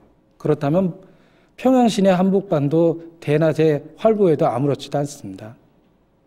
적성국가 돌아다니려면 불안하겠죠. 우리나라와 외교적으로 적성국가에 가서 돌아다니면 얼마나 불안합니까? 그런데 외교적으로 서로 교통하고 있는 나라에 돌아다닐 때는 마음이 편합니다. 하물며 하나님과 원수돼서 이 세상에 산다는 건 그 삶이 불안하고 답답할 수밖에 없어요. 그걸 애써 외면하고 살 뿐입니다.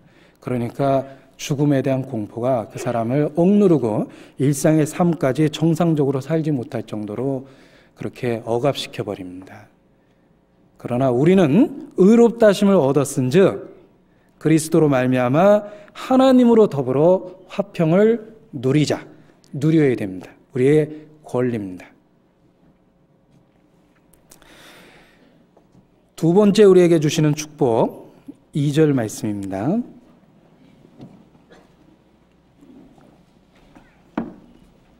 또한 그로 말미암아 우리가 믿음으로 서 있는 이 은혜에 들어감을 얻었으며, 자, 의롭담을 얻었기 때문에 예수 그리스도로 말미암아 우리가 믿음으로 서 있는 이 은혜에 들어감을 얻습니다. 하나님의 은혜의 보좌 앞에 들어갈 수 있는 권리가 생겼습니다. 하나님의 은혜의 보좌 앞에 수시로 나타날 수 있는 권리가 생겼습니다. 자, 이것은 아주 평범한 이야기처럼 보이지만 실제로는 평범한 이야기가 아닙니다. 왜냐하면 구약 성경을 읽어볼 때 하나님 앞에 나타난다는 게 불가능하다는 걸 우리는 깨닫습니다. 구약 성경을 읽어보십시오.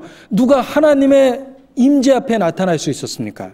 시내산에서 하나님이 나타났습니다. 우레와 번개와 천둥과 불 가운데 지진이 일어나는 가운데 하나님이 나타났습니다. 내게 근접지 마라. 내가 너희를 돌격할까 두렵다. 너희 몸을 성결케 하라.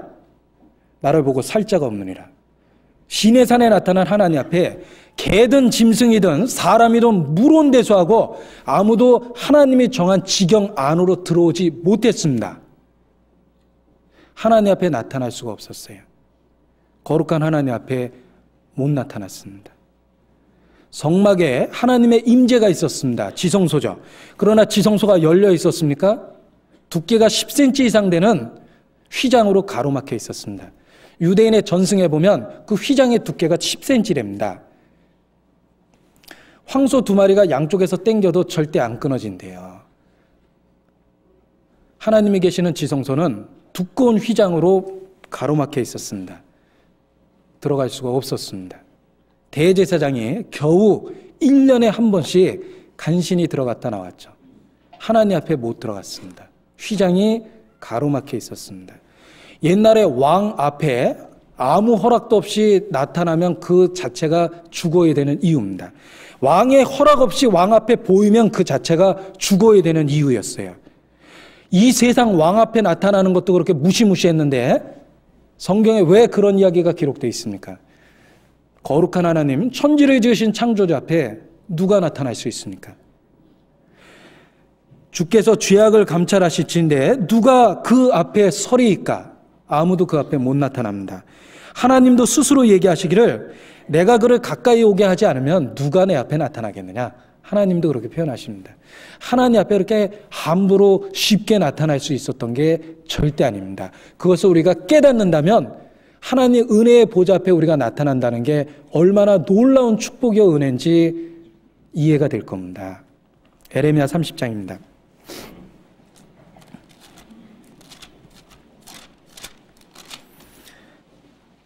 에레미야 30장 21절 1100페이지입니다.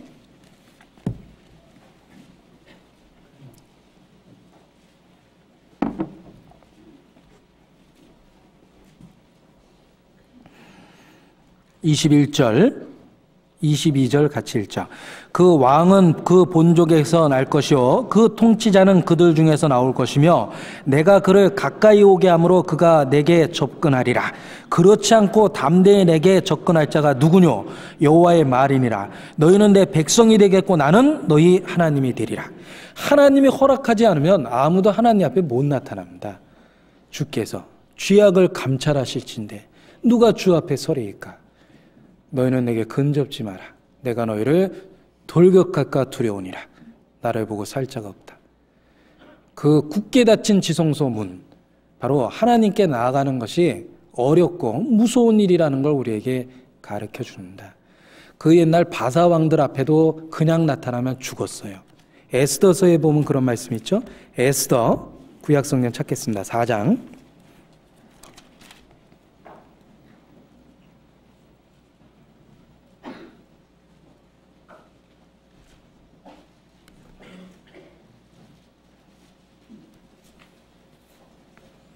에스겔 4장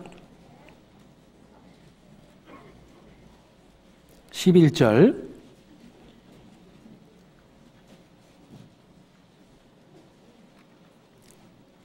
아직 찾고 계세요? 754페이지입니다.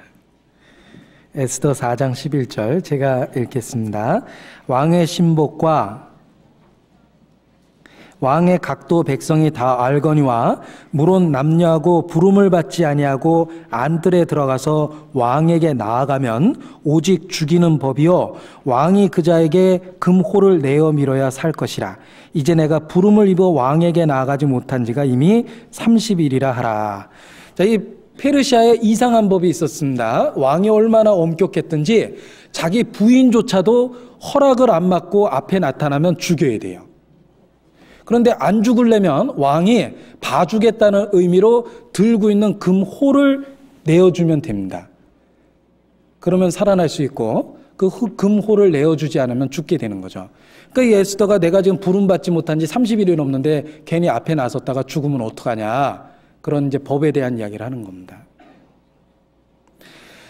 자, 그런데 에스더가 왕 앞에 나타나니까 왕이 어떻게 했냐면 5장 1절 제3일에 에스더가 왕후의 예복을 입고 왕궁 안뜰 곧 어전 맞은편에 서니 왕이 어전에서 전 문을 대하여 보좌에 앉았다가 왕후 에스더가 뜰에 선 것을 본즉 심히 사랑스러움으로 손에 잡았던 금호를 그에게 내어 미니 에스더가 가까이 가서 금호 끝을 만진지라.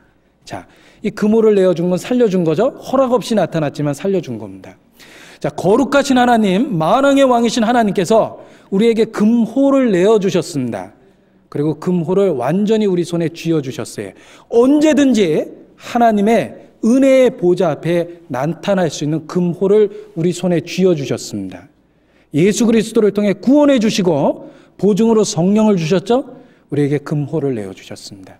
이제 어느 때든지 우리는 지극히 거룩한 하나님 은혜의 보좌 앞에 나타나서 우리의 사정을 아뢰일 수 있습니다. 이건 놀라운 은혜입니다.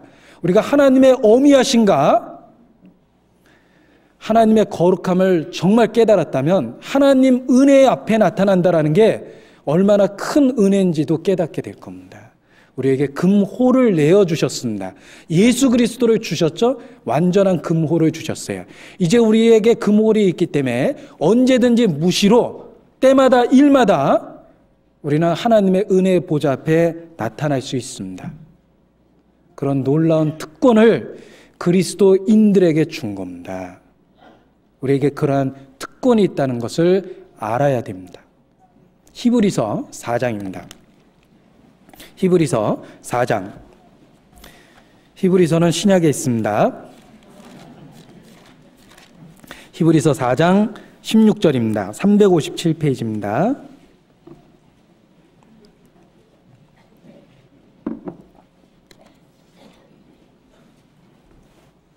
히브리서 4장 16절 같이 읽죠.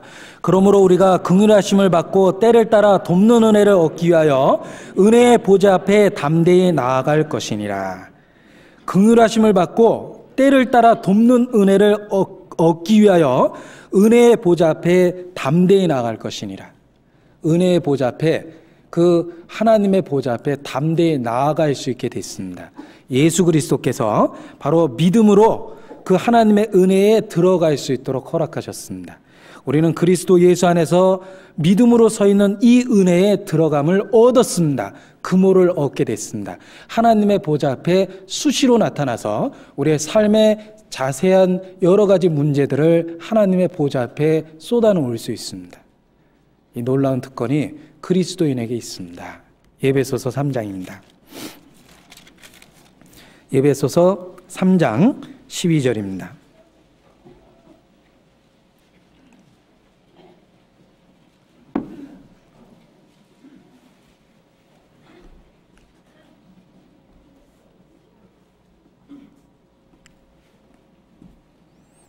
에베소 3장 12절 같이 읽죠.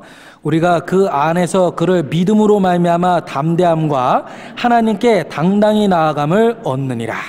하나님께 당당히 벌벌벌 떨면서가 아니고 당당히 나아감을 얻습니다. 믿음으로.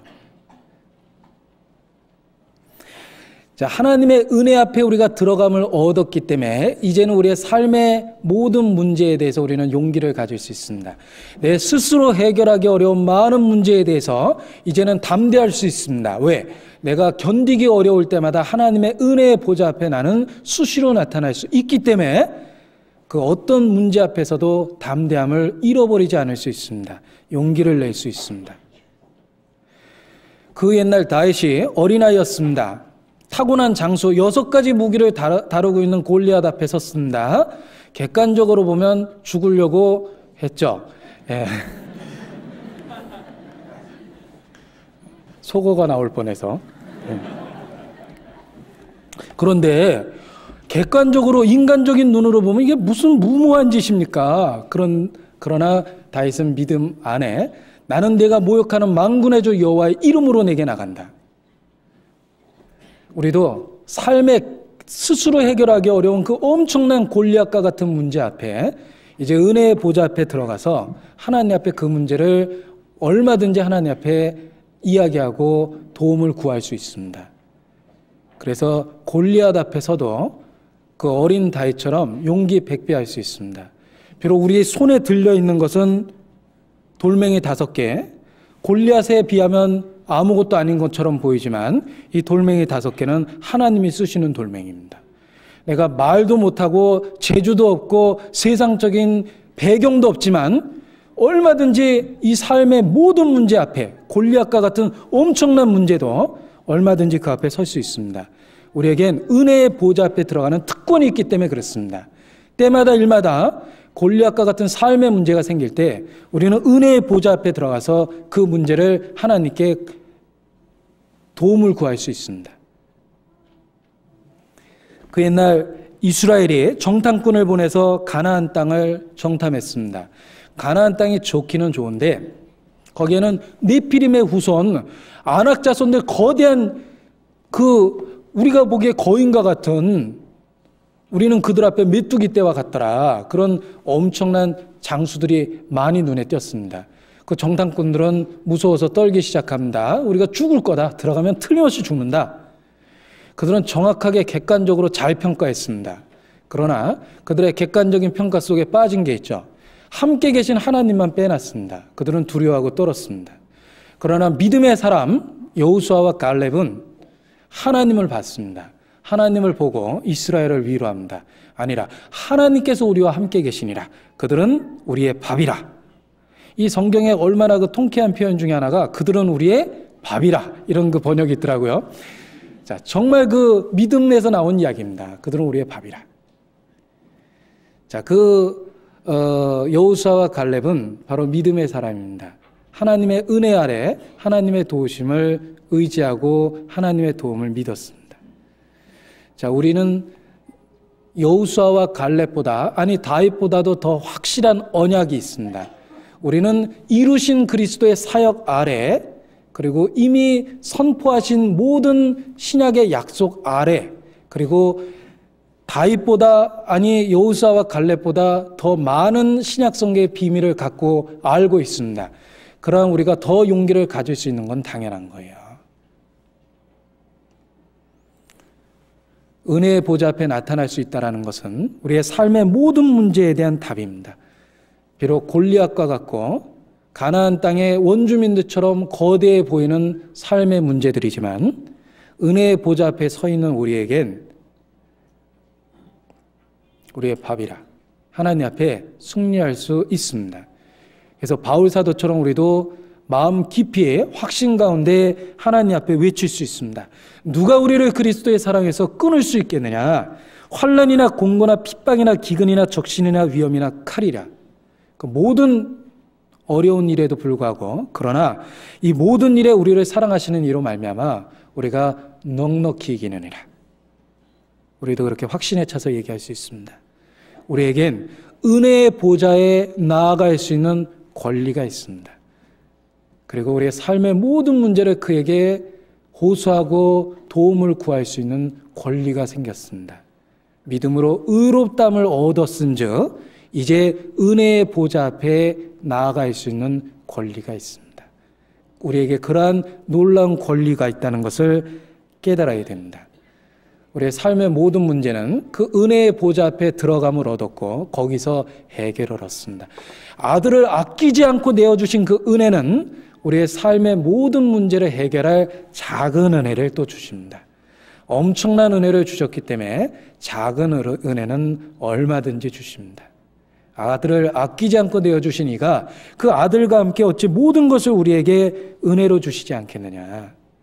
우리 현재의 모든 삶의 고통, 우리를 번뇌케 하고 우리를 눈물나게 하고 우리를 낙담하게 하는 그 모든 문제에 대해서 우리가 은혜의 보좌 앞에 들어감을 얻었다는 그 성경 구절로 우리는 답을 찾습니다. 하나님의 은혜의 보좌 앞에서 부르짖으면 됩니다. 그가 해결하실 겁니다. 그가 도와주실 겁니다. 아들을 아끼지 않고 내어주셨던 그가 내 삶의 작은 문제에 간섭해 주실 겁니다. 우리는 그 은혜의 보좌 앞에 들어감을 얻었고 그 은혜의 법칙 아래 하나님께 우리의 삶의 문제를 얼마든지 구할 수 있습니다. 혹 우리 삶에 죄가 들어오고 우리 마음에 씻을 수 없는 수치가 생겼다 하더라도 그래도 은혜의 보좌 앞에 나아가 구할 수 있습니다. 만일 우리가 나아가는 보좌가 율법과 공의의 보좌라면 우리는 절대 못 나갑니다.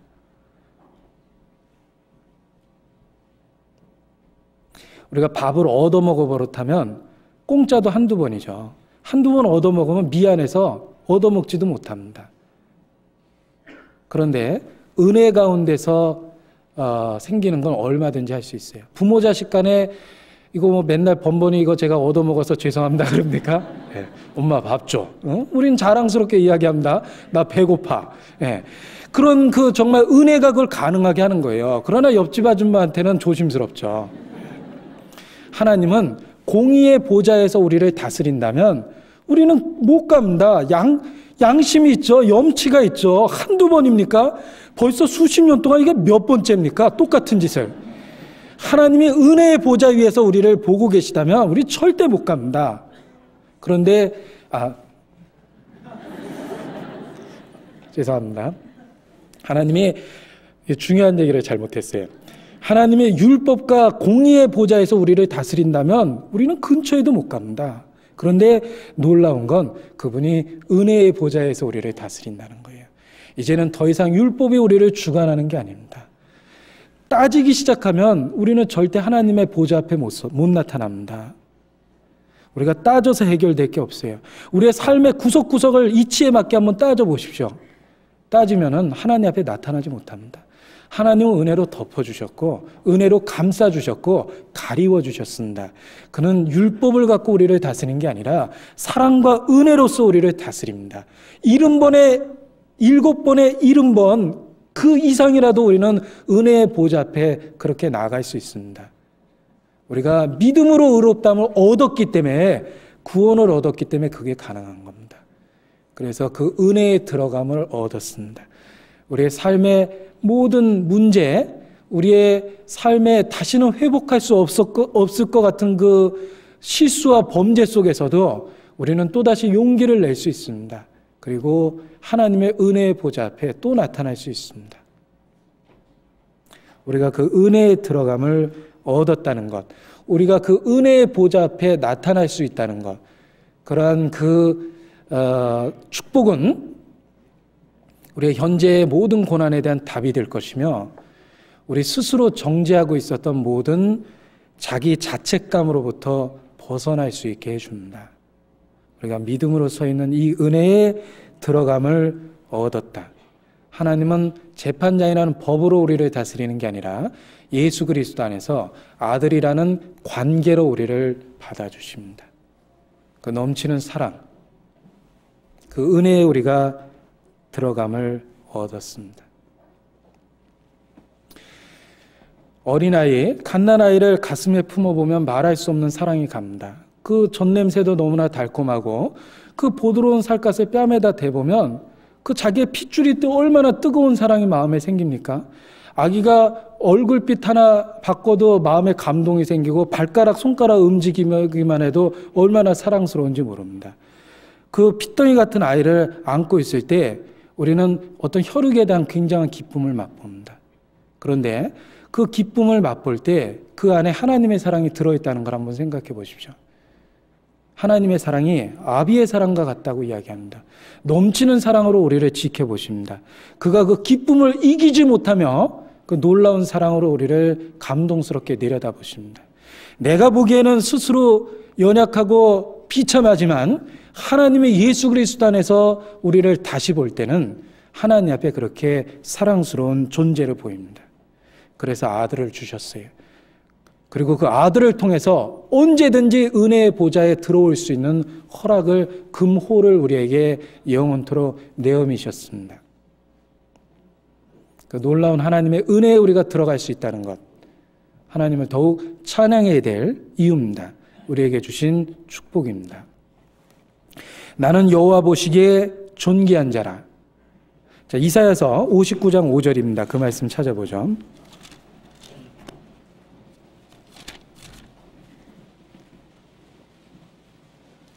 이사야서 59장이 아니네요. 49장인가 봅니다. 49장 5절.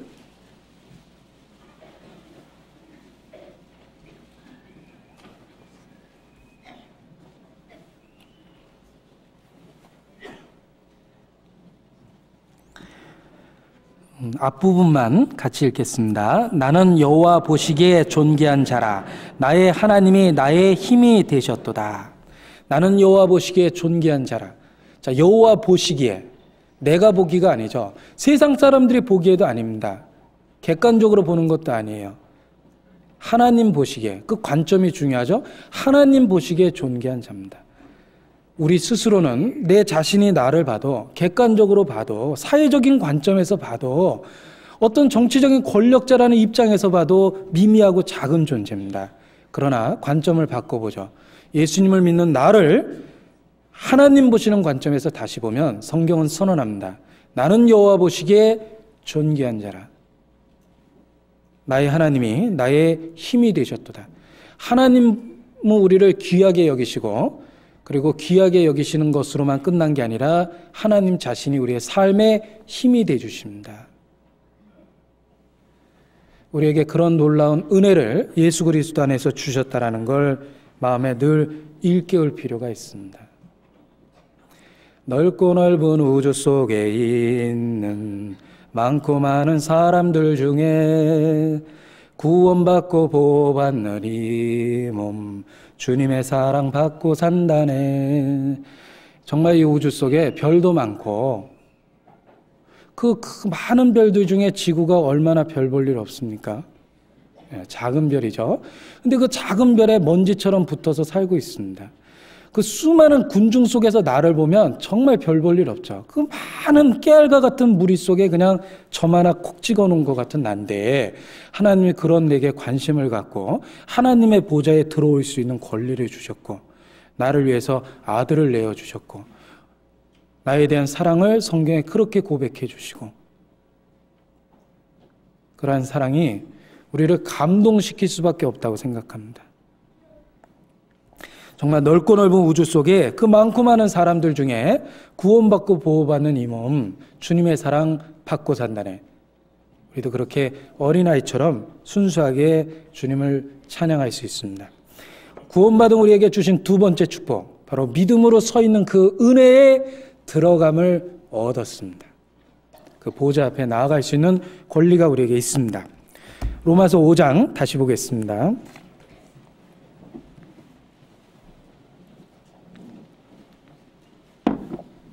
세 번째 우리에게 주시는 축복이 무엇인지 보겠습니다. 로마서 5장 2절 제가 다시 읽어보면, 또한 그로 말미암아 우리가 믿음으로 서 있는 이 은혜에 들어감을 얻었으며 하나님의 영광을 바라고 즐거워하느니라. 하나님의 영광을 바라고 즐거워하게 하셨습니다. 우리의 미래에 대한 소망을 주셨어요. 화평케 하셨습니다. 이루신 사건이죠. 그리고 은혜에 들어감을 얻게 하셨습니다. 현재 우리가 누리고 있는 축복입니다. 뿐만 아니라 미래에 우리에게 소망을 주셨습니다. 우리가 이 육신의 잠깐의 때를 벗어버리면 하나님의 영광에 참여합니다. 우리가 그 영광을 지금, 그 미래의 그 영광을 지금 바라고 즐거워할 수 있도록 해주셨습니다. 자, 이 바라고 즐거워한다라는 건 마음의 강한 소원과 기대를 나타내죠. 우리 삶이 추구하는 것이 바로 바란다라고 표현할 수 있어요. 우리의 삶의 목표가 무엇입니까? 무엇을 위해 살고 있습니까? 무엇을 바라고 무엇을 즐거워하고 있습니까? 우리의 인생의 목표, 정말 우리가 무엇을 바라고 무엇을 기쁨으로 여기고 살아가고 있습니까? 그리스도인은 하나님의 영광을 바라고 하나님을 즐거워하도록 하셨습니다. 우리가 구원 얻은 이후에 우리 미래의 소망을 주셨어요. 하나님의 영광을 바라보게 하셨습니다. 장차 주님께서 다스리는 그 완전한 의의 나라가 있다는 걸 우리는 바라보고 즐거워합니다.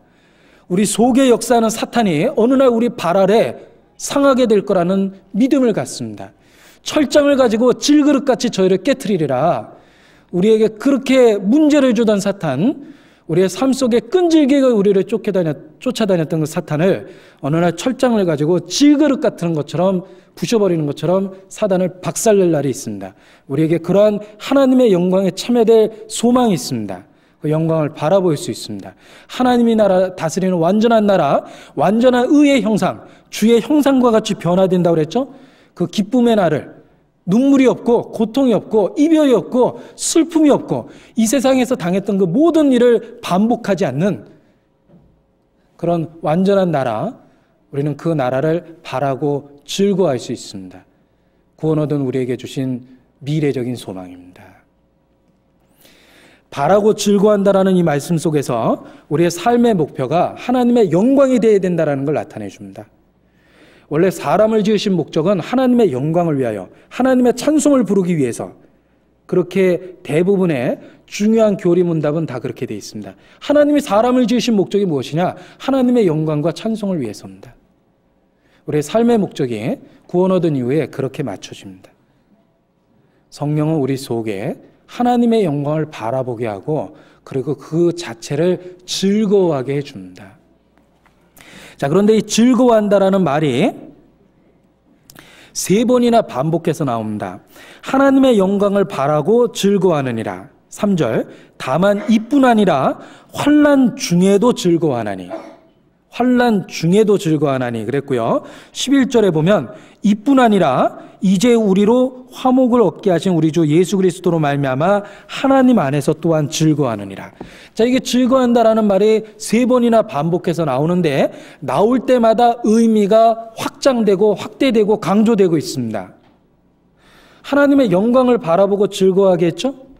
그런데 이뿐 아니라 환난 중에도 즐거워하게 합니다. 그리고 최종적으로는 하나님 안에서 즐거워하게 합니다. 그 즐거움의 내용이 점점 확대되고 있다는 걸 우리는 알 수 있습니다. 영광을 바라보고 즐거워했는데 심지어는 환난 중에서조차도 즐거워하는, 현실의 모든 문제를 가지면서 조차도 즐거워할 수 있는 놀라운 즐거움을 줍니다. 뿐만 아니라 하나님 안에서 하나님 자체를 즐거워할 수 있는 즐거움으로 또 승화시키고 확장시켜 줍니다. 하나님 안에서 즐거워하게 해줍니다. 철없는 어린아이는 아빠의 선물을 즐거워합니다. 아빠의 선물이 자주 반복될수록 즐거워하죠. 그런데 장성한 아들은 아빠의 선물이 아니라 아빠 자체를 즐거워합니다. 이제 비로소 철이 난 거죠. 우리도 마찬가지입니다. 우리도 처음 구원 얻었을 때는 죄를 용서해 줬다는 하나님의 약속을 즐거워합니다. 그런데 신앙생활을 해보면 그 약속을 주신 하나님 자체를 즐거워하게 돼 있어요.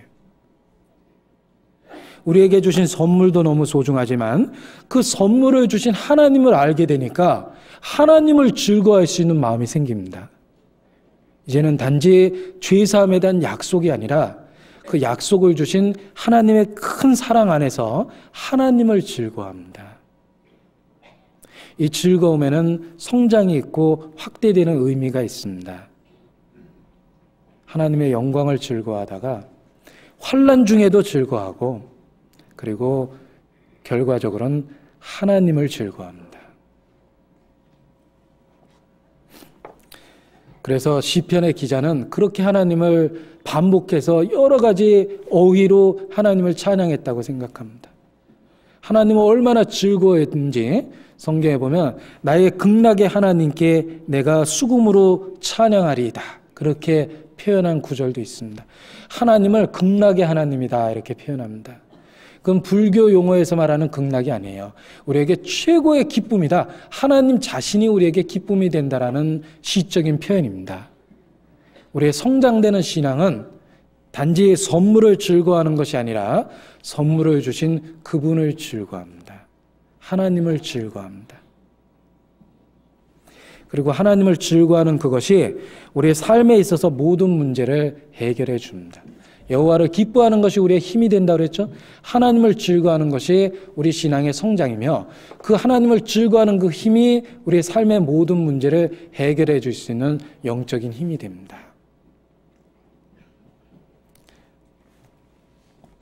그 즐거움은 현재 어떤 상태, 내가 비록 고통스럽고 어렵고 억제되어 있지만 그럼에도 불구하고 하나님 자신을 즐거워할 때 지금의 모든 현실과 상관없이 하나님을 그냥 즐거워합니다.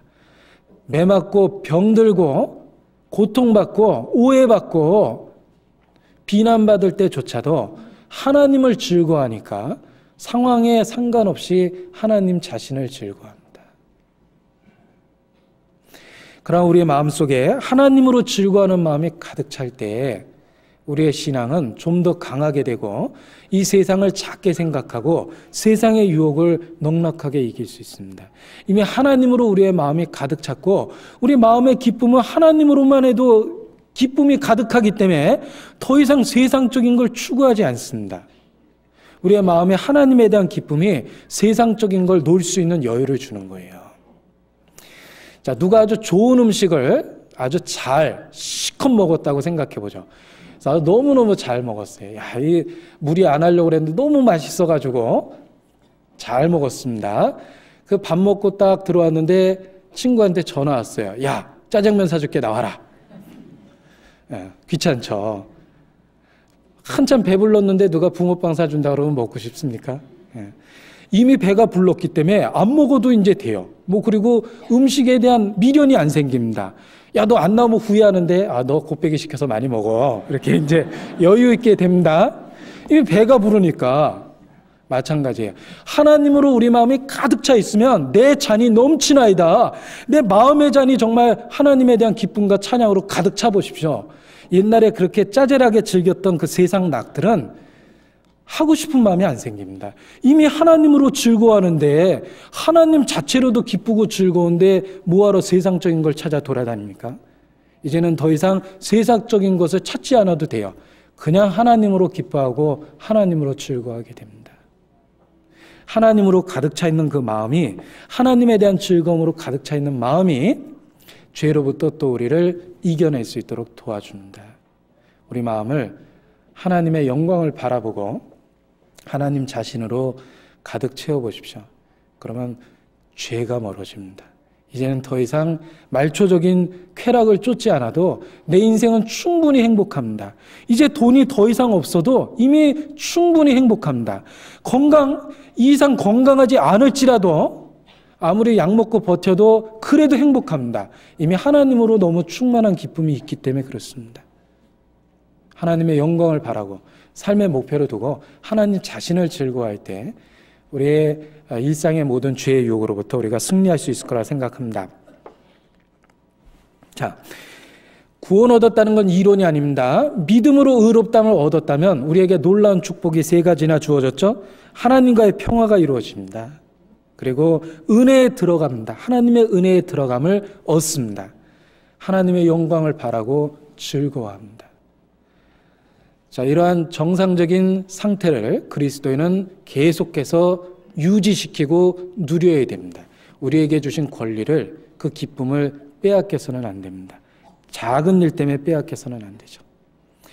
자, 이와 같이 구원 얻은 이후에 우리의 삶 속에는 하나님과의 평화, 은혜, 영광, 기쁨, 이런 단어들이 우리의 삶을 특징지게 되어 있어요.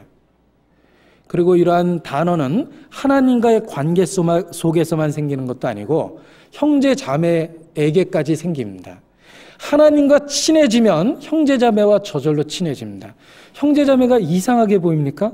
문제 있어 보입니까? 실제로는 형제자매가 문제 있었던 게 아니에요. 하나님과 문제가 생기니까 형제자매가 이상해 보이는 겁니다. 내가 정말 하나님께 가까이 있었을 때는 모든 분들이 너무너무 순수하게 보이죠.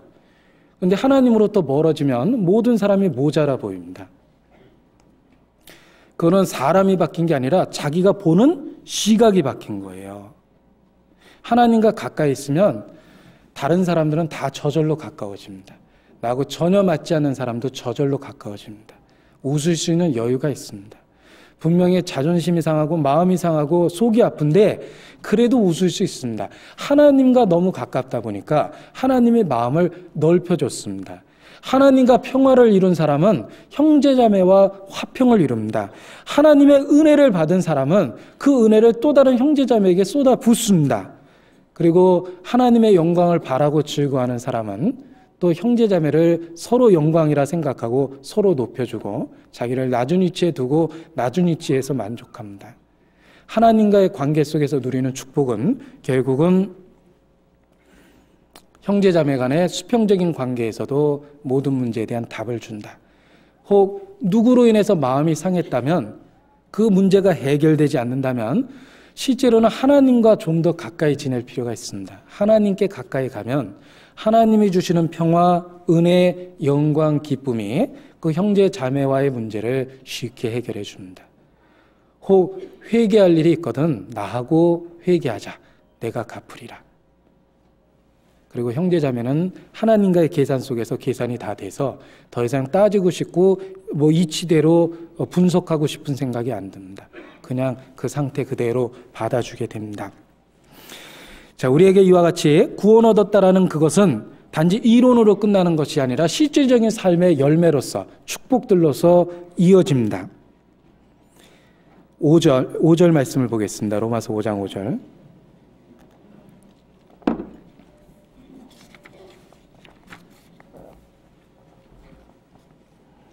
5절. 소망이 부끄럽게 아니함은 우리에게 주신 성령으로 말미암아 하나님의 사랑이 우리 마음에 부은 바 됨이니. 자, 우리의 속 좁은 마음에 큰 하나님의 사랑이 부어졌으니 붓다가 넘쳐버렸을 겁니다. 우리의 마음은 그렇게 넓질 않아요. 우리의 마음은 좁은 마음인데 그 속 좁은 마음에 하나님의 바다 같은 넓은 사랑이 부어졌으니 어떻게 되겠어요? 금방 차버렸겠죠. 그래서 사랑이 부은 바 돼서 소망이 부끄럽지 않습니다. 비록 내 육체는 연약하고 경건치도 않고 죄인 되었고 하나님과 원수됐지만 그래도 소망이 부끄럽지 않습니다. 왜? 하나님이 우리 마음에 증거한 사랑은 그 모든 부끄러움보다 훨씬 더 크기 때문에 그렇습니다. 하나님의 사랑이 우리 마음에 부은 바 됐기 때문에 그렇습니다. 10절.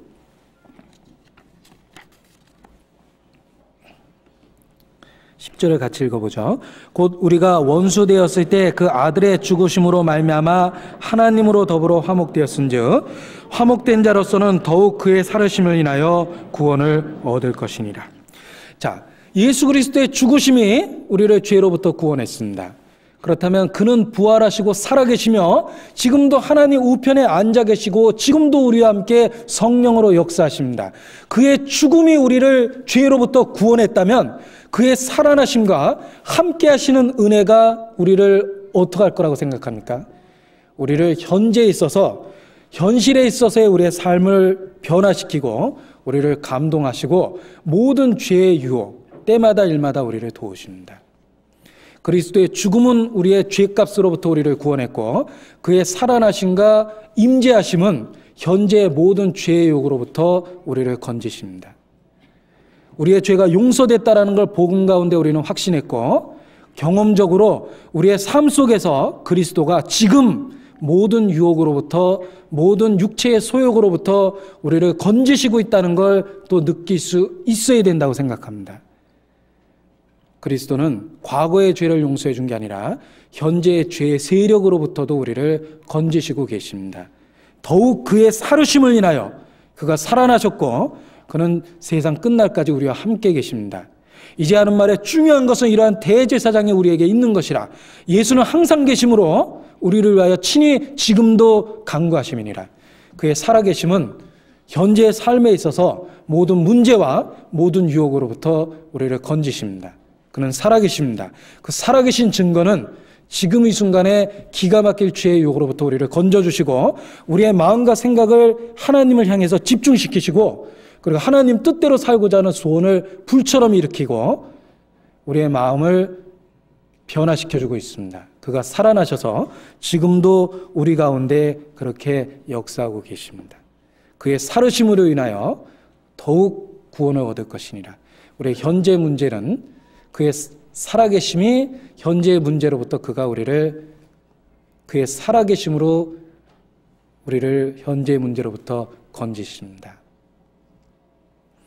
자, 한 그리스도인은 고백합니다. 자기가 구원 얻기 전에는 천동설이었는데 구원받은 이후에는 지동설이 됐대요. 그래서 문자다, 어렵다. 그런데 무슨 뜻인지 생각해 보니까 기가 막힌 의미가 있었어요. 천동설이라는 게 무엇입니까? 지구를 중심으로 태양도 있고 달도 있고 지구를 중심으로 돌고 있다라고 생각하는 거예요. 다 자기 중심적으로 이 세상이 움직이고 있었죠. 근데 구원 얻은 이후엔 지동설이 됐대요. 지동설이 무엇입니까?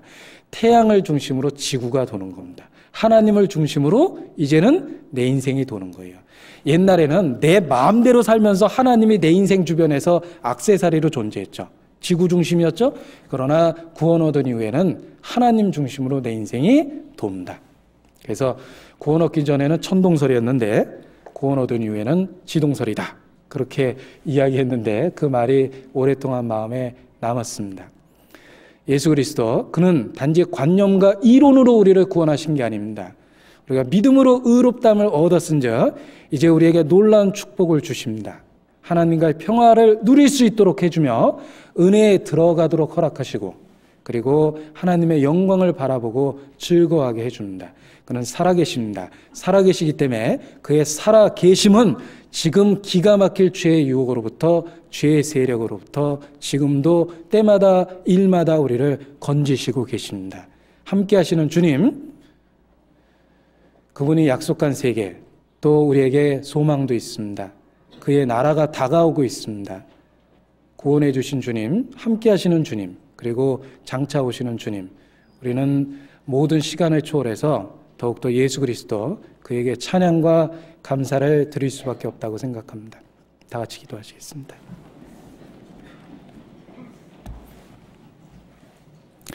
살아계신 거룩하신 하나님, 저희 같은 죄인을 구원해 주시고 새롭게 만들어 주시며 소망을 주심을 진심으로 감사 찬양을 드립니다.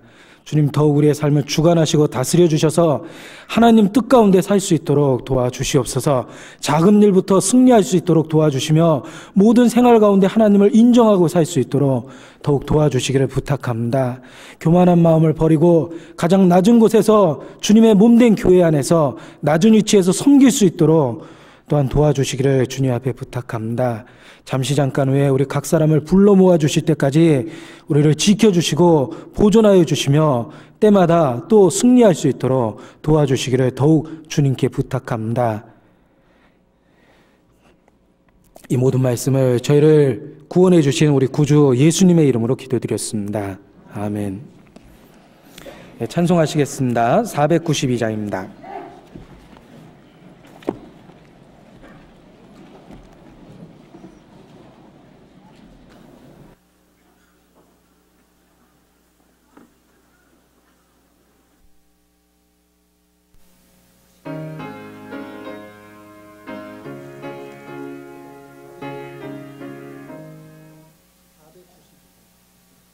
492장 찬송하시겠습니다.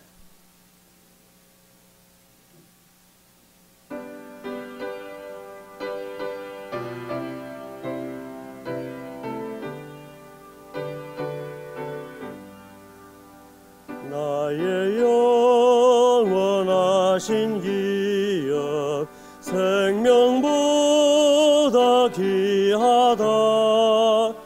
나의 길 다가도록 나와 동행하소서. 주께로 가까이 주께로 가까이 가오니 나의 갈 길 다가도록 나와 동행하소서. 세상 무기 아니람과 모든 명예 버리고 험한 길을 가는 동안 나와 동행하소서. 주께로 가까이 주께로 가오니 나의 갈 길 다가도록 나와 동행하소서.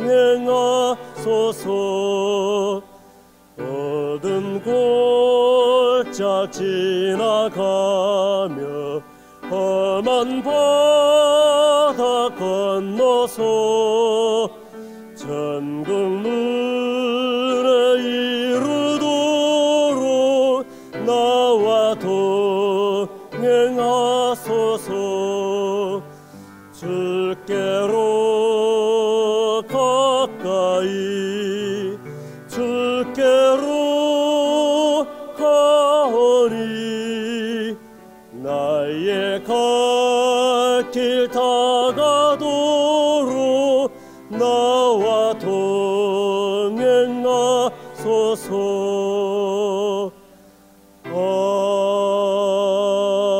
아멘.